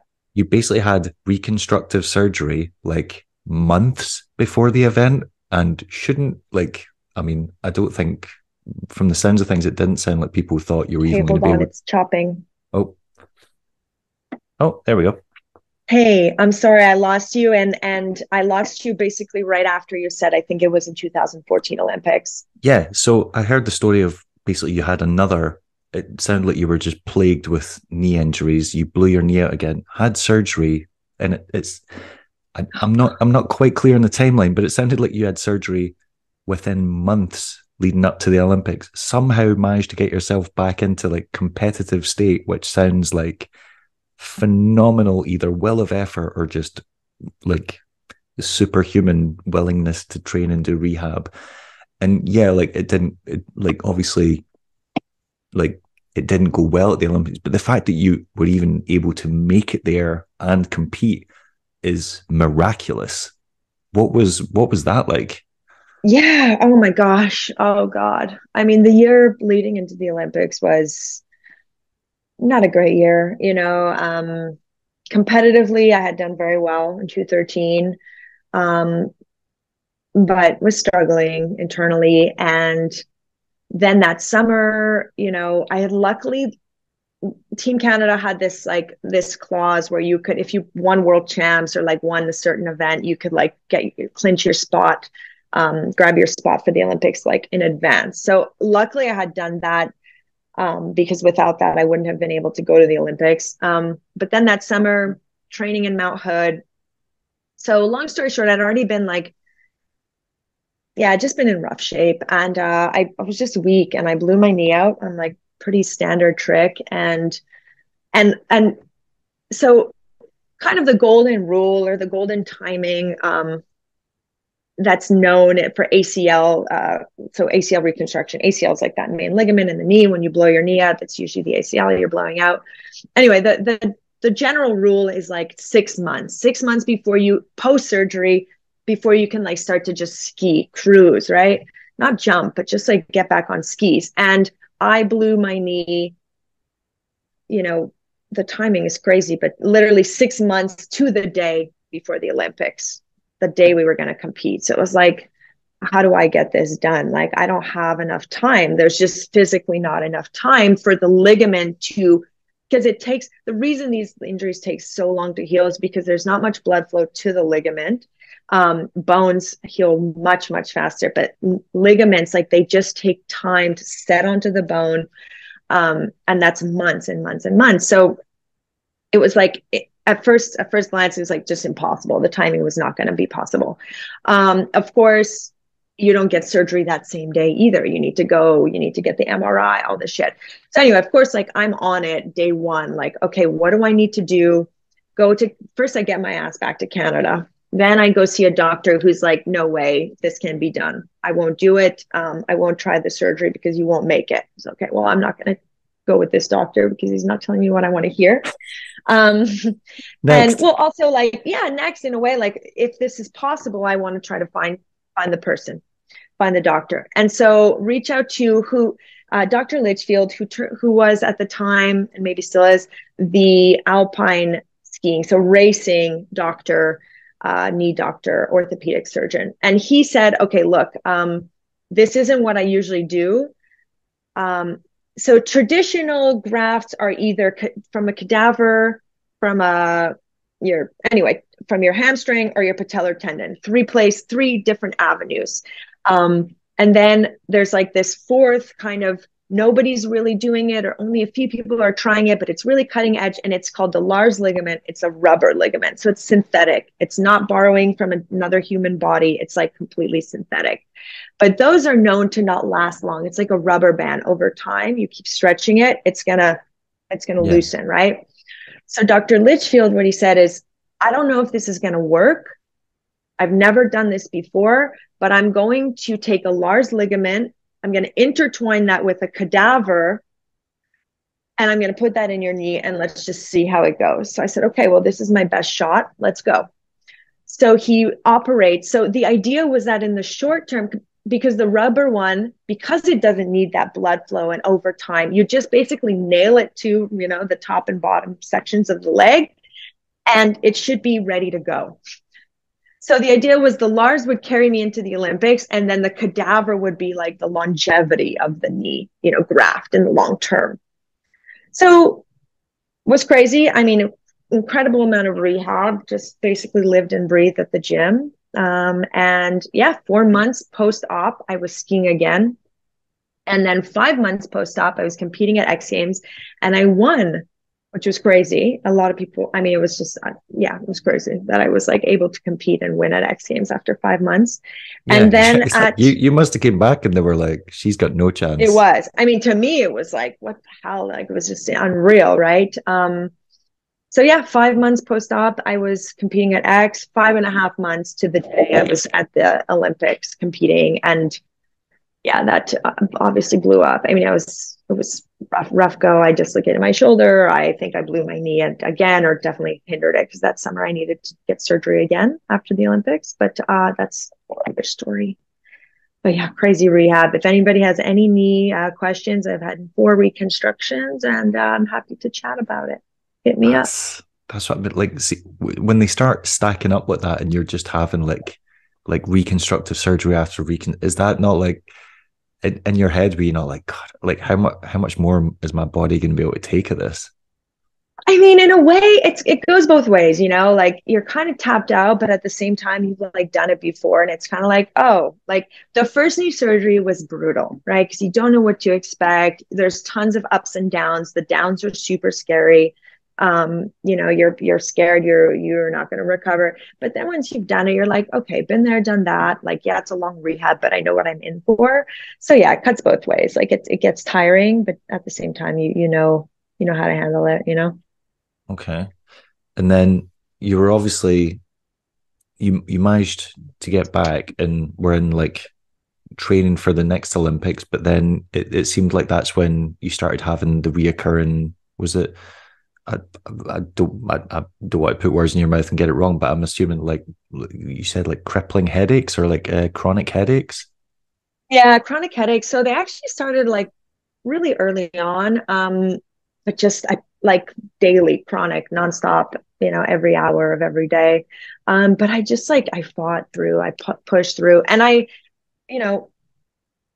Red Bull actually was one of my was the main supporter throughout that whole journey. Like, was sending me to doctors, getting scans, trying different meds. Like, I was actively searching for a solution, but also was still extremely motivated, stubborn, too stubborn probably, looking back, and I just persevered. I just pushed through. Like, I just pushed, and I was able to kind of pull that off for a few years. And then, because I thought going into Russia into 2014, I was already, like I said, 2013 was a rough year, and it had a lot to do with those headaches.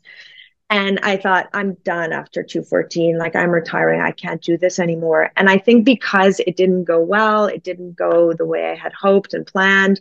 I had this nagging feeling inside of me. I want to go back. I want to correct this. I need to correct this, and, looking back, I don't think that was a smart decision, but I did. I took about a year off, and then I went back to training, even though I was struggling hardcore.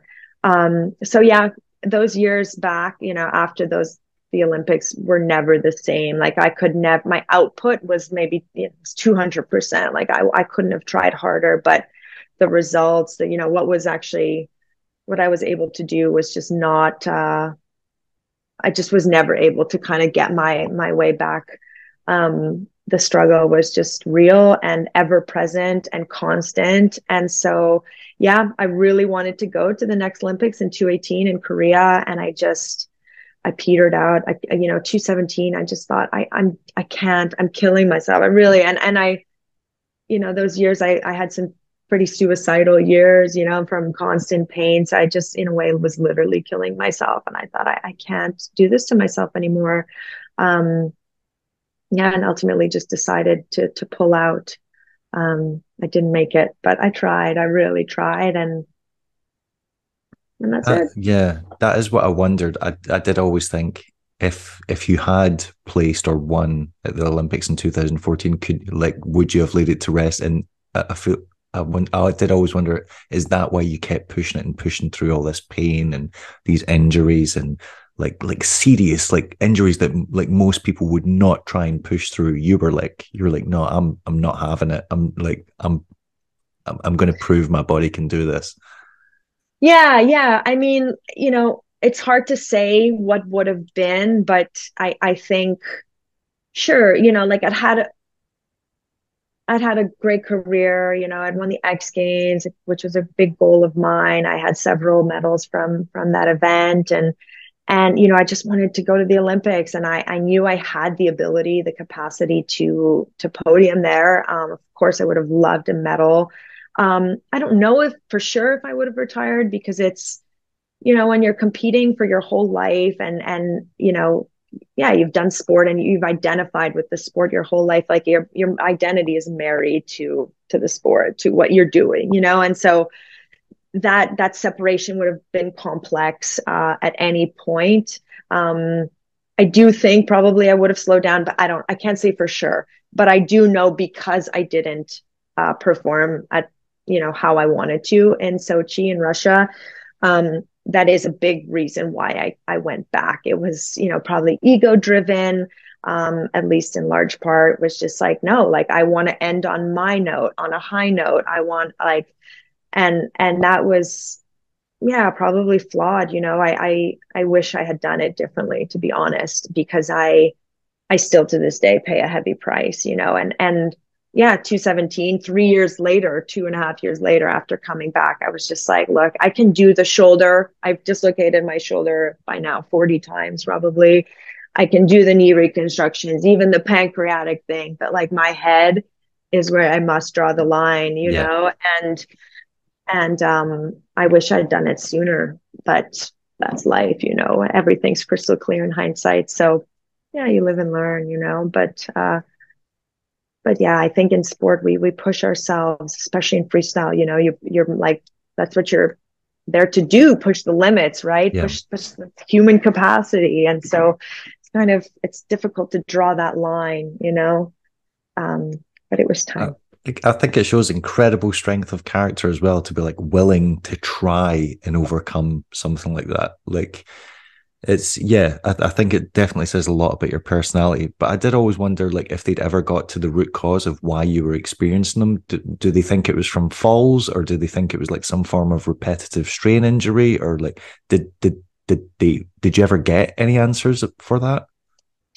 Unfortunately, and what was like, yeah, one of the hardest aspects of the whole journey was like, not really, like we never had a clear, it wasn't like I had a major concussion and the next day I was fucked, and then from then on was just done for. It was really a cumulative thing. And the general consensus by now is just like, yeah, repeated trauma, repeated whiplash, head knocks. And then also like now, like so much more research is coming out about concussions. And we're finding that like, you don't even necessarily need to hit your head to experience concussion. You can actually just have heavy impact, hard impact on your feet, can travel up your spine, and that can like jar your brain, and so it's like looking back, like how many jumps, thousands of jumps by now, heavy impacts, the amount of times I've like, landed and hit my knees, have hit my jaw, like, and I only started wearing a mouth guard later on in my career, helmets I only started wearing into skiing, like looking at all my old rollerblade stuff, like insanity, no helmet, so it's like the general consensus is just like cumulative concussive effects. And, you know, because I present a lot of the same symptoms as, you know, concussion, you know, but unfortunately that area is still, I don't know, kind of obscure. Like we still don't really understand too much. We're understanding more, but like what works for one athlete or one person won't work for the other. You know, someone will hit their head in one way and it'll affect them completely differently than someone else. So it's been a very frustrating journey, just because it's been confusing. But yeah, it's concussive. It's definitely concussion related. Has it improved over the years, or is it something you still just deal with, and or like are there still symptoms but they're not as severe? Like what is it like these days?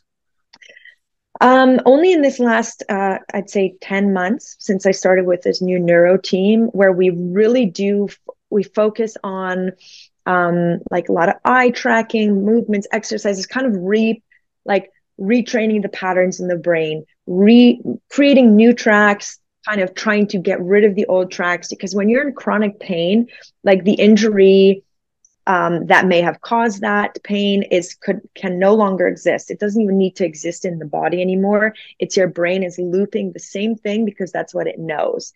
It's kind of like, you know, when we're driving, like you can like 10 minutes later, you're like parking at home. You're like, wow, I didn't even realize like I was drunk. You know what I mean? Like, Yeah. So that's what the brain is constantly doing. And then to retrain it, you have to actively choose other paths, right? And so you know, concussion will affect your vision a lot. A lot of my problem was with my eyes, pain in my eyes, constant, you know, so it's like, okay, we need to like retrain the eyes. You know, I was just like, basically the way I was like interpreting the world, my brain like couldn't process. And I think that's the output was just pain. There's something wrong. Like the signal is like your brain's not processing right. And I'm alerting you, and that my alert is pain. And so I had that for about over 9 years of basically no improvement. And I've tried, you know, everything. I mean, not everything, but everything, you know, all you strike me as diets, the type of meds, person like, that, yeah, you're like, oh God, yeah. Like when I want to get it going to find done, a solution. I'm going to yeah, try, I'm going to visit every doctor. I'm going to call everyone. I'm going to like, yeah. totally. Oh my God, I threw myself at it, you know, and I mean, the most incredible resources, right? Through, you know, Red Bull, Nike, like Team Canada, like you know, access to some incredible professionals, and just couldn't find the solution, which was one of the hardest parts for me. Was just like when you lose hope, when you lose like that sense of like you know, we're so many years in and no one knows, like this might be the end, you know. So really only in this last year have I found this team, started to feel some gains. And so I'm like just slowly kind of getting my life back now, which is like why I'm resurfacing. So yeah, I can't understate I can't understate. Anyway, I'm getting a little loopy at this point. You know, you get it. Like I can't stress enough how important this past year has been. Thank God for that, you know, and I have a long way to go. I'm still in pain every day, but it's not as dire, you know, and I think that I have hope. So that's everything, really. That's everything. I'm assuming, considering how driven you are and how focused now you're like, yeah, like you're a person that like looks for solutions to every problem in any aspect of life. I'm assuming you've like found a community of people who have also like suffered with these issues. Have you ever met anyone else in the extreme sports or like in snow sports, or even anyone you know that's suffered from a similar condition, or like? Yeah, for sure. You do develop a community. And you know, it's something that's not really talked about much, right? Because it's like it's not very glamorous. Like, you know, you're not doing all this cool stuff that you used to be doing, you know, so people don't really talk about it all that much, you know. But you do, yeah, you meet the people that have gone through their struggles, and I'm in touch with some pretty very high level athletes. I don't want to mention their names, but because they're not super public about it, kind of same as me. Like I talk about it here and there, but I don't know. It's personal. It's a difficult journey, and it's a very personal journey. but yeah, I would say that there are a lot more people out there struggling with this than we know, you know, a hell of a lot more. And now as I get stronger, it's always been, you know, a big goal of mine, or big, like something really strong in my heart is the idea of getting this story out there and advocating for athletes and the safety of athletes. And now as I get strong, I used to not feel strong enough to take on the fight. I think it's going to be a bit of a controversial thing, probably. But now that I'm like starting to like feel life again and feel stronger, I will get involved, because this is something that that's obviously affected my life. I feel very strongly about, and I think we need to protect our athletes more than I was protected, to be honest. Definitely. Yeah. It's actually,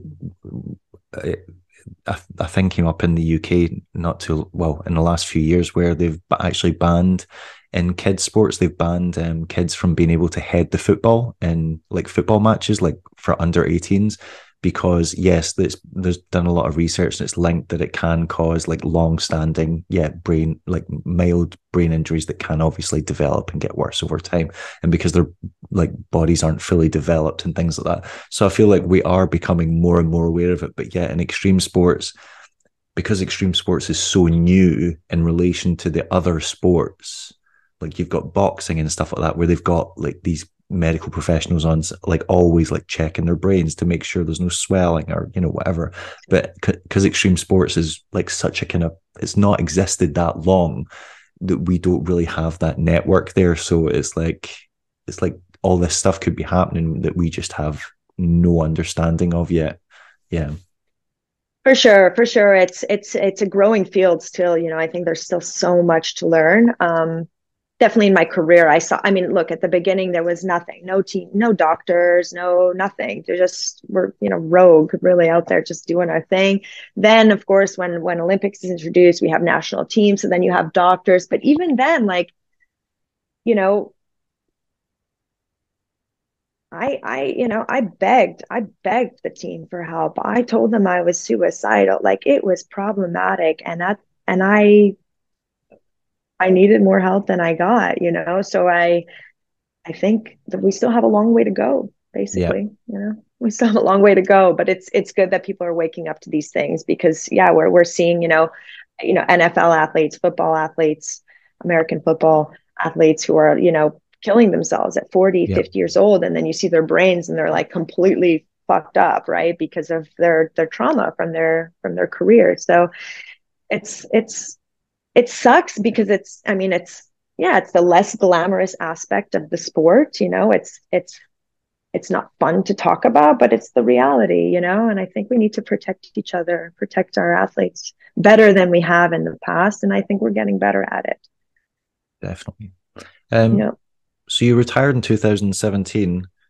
What does an adrenaline junkie do when you can't get that fix anymore? What, like, obviously you mentioned that you had been sensible with your money and you had like a relative safety net, but that was 6 years ago. Like, what's your life been like for the past 6 years? yeah, well, the first step is you lose your mind a little bit. I definitely, I mean, part of what was, I mean, look, I think anytime an athlete retires, like going into quote unquote normal life, like you're never, I don't know that you'll ever feel that like same adrenaline as you do in the start gate, you know, and that's an adjustment for anybody. Um, and then I think on top of that, for me, what was difficult was like, because of my head trauma, and the reactivity of my head, like I basically had to drop all activities, like other than walking. I tried a lot of things, slacklining I got really into, and just rollerblading on the street. All those things like were extremely aggravating to my head. So I really had to be like, I was very sedentary, and that was super hard on me. Definitely went through a couple of years of major depression for it. And then I used to be a very crafty person, like love art. And so I started to really get back into art. And that was a big part of my transition and my healing, was just, you know, finding because like, you know, part of being in sport and you know, being in flow is like being in the moment, you know, like really like you're one with the moment, like nothing else exists. And so like I could kind of, I mean, completely different experience, like not adrenaline based, but I could kind of find that flow and I would get into my art. So that was a big help for me. I also, I had a really hard time with school, but I tried a lot. I love going to school. I love learning. I find that, you know, it gives me a lot of, yeah, it fuels me a lot, and it fills me up a lot to learn. And so although I had to, I don't know, I dropped out a lot of times because of my head, but I kept going back. I kept trying. So that partly kept me sane as well. Yeah, it's art and education is how, and then also like social community, you know, that's how you get through, but it's hard. It's tough. Oh God, yeah. I can't even begin to imagine, especially dealing with just that regular level of intense pain. Like I've had the injuries, but like you said, a broken bones. Broken bones heal fairly quickly, and yes, it's traumatic for a short time, but when it's long standing, and you know, you start to worry, is this just my normal state now? Is this what I'm left with? That's a scary prospect. So yeah, I can imagine. Yeah. Yeah. It's a lot to take on. So what do you do with yourself these days? What's because obviously you've, since that time we've had a pandemic, we've had lockdowns, we've had all this other stuff going on. That yeah, like what's your day-to-day life like these days? Yeah. So during the pandemic, when it struck, I left California. So when I retired, I stayed in Santa Monica. But when the pandemic struck, you know, my parents are getting older, and I just thought, you know, now's the time to come home.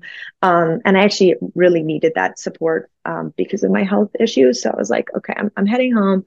So I've established myself back in the city, like, and I left this place when I was 17, you know, for skiing. So haven't really experienced it in my adult life. So I'm like, you know, getting to know Montreal again. I started a little like kind of floral art furniture business. So I have my little studio here in my home, which I love. And that's like my little pet project. I took time off school just because my like fifth deferral like kind of broke my heart. And I was just like, I'm only going back when I start to feel better. I'm starting to feel better. So I've applied to school. We'll see how that goes. And I've also, yeah, like we talked about, getting back into some, you know, commentating, involved with the CBC. This fall, I might do some judging. So, yeah, like things are definitely keeping me busy. Yeah, between the art, the school, the CBC, just kind of getting back. I feel like a lot of possibilities are emerging now that I'm resurfacing. So, this is just the beginning, That's I think, awesome. which is That's exciting. awesome. Nice. Thank you. Okay. Thank you. So what are you going to study if you go back? What interests you?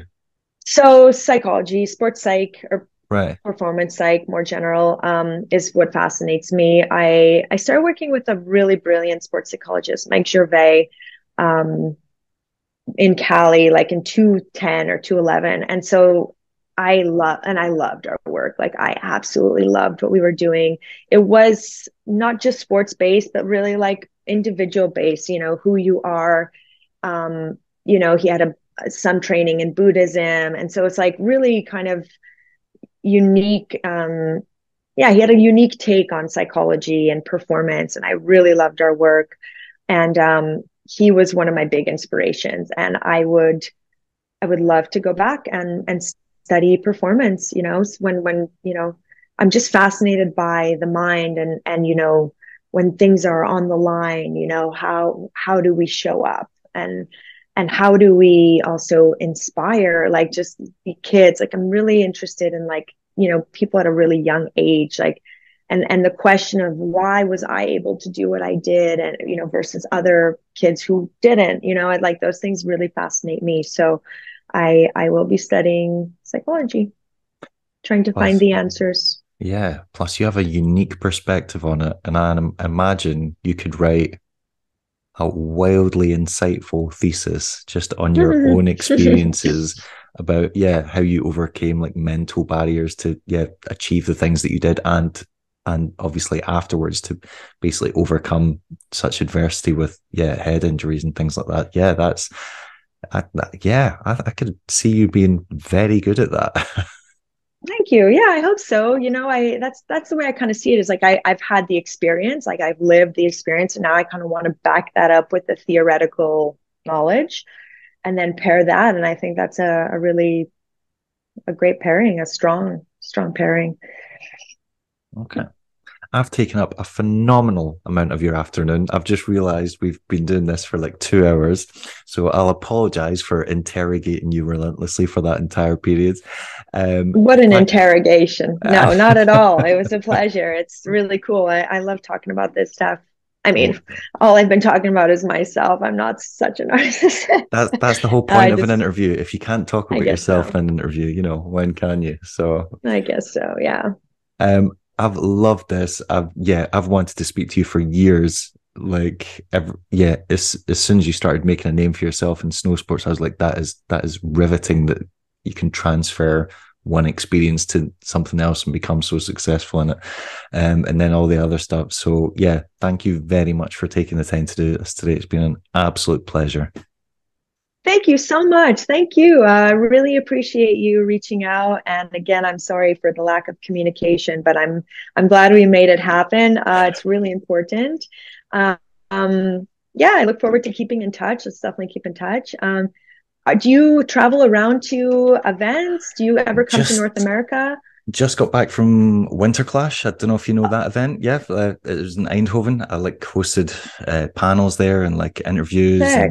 And did a premiere for C.G. Wellsmore's got a documentary that's coming out soon. And the hope is to go over to California at some point for. Have you heard of Blading Cup that they do in Santa Ana? I might go. That's not the spring one because that's far too soon. But hopefully the one maybe later in the year. Yeah.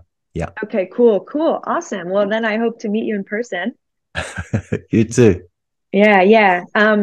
One other thing, I wanted to give a shout out to our rollerblade shop, Solo Inline, here in Montreal. You asked what I might be doing. I'm going to be working at the shop this spring. So all the Montrealers and Canadians, come on by, check out the shop. That's one other thing I want to say. Awesome. Well, I've taken up loads of your time. Thank you very much again. And it was a pleasure. It was a pleasure. Thanks so much. Cheers. Bye.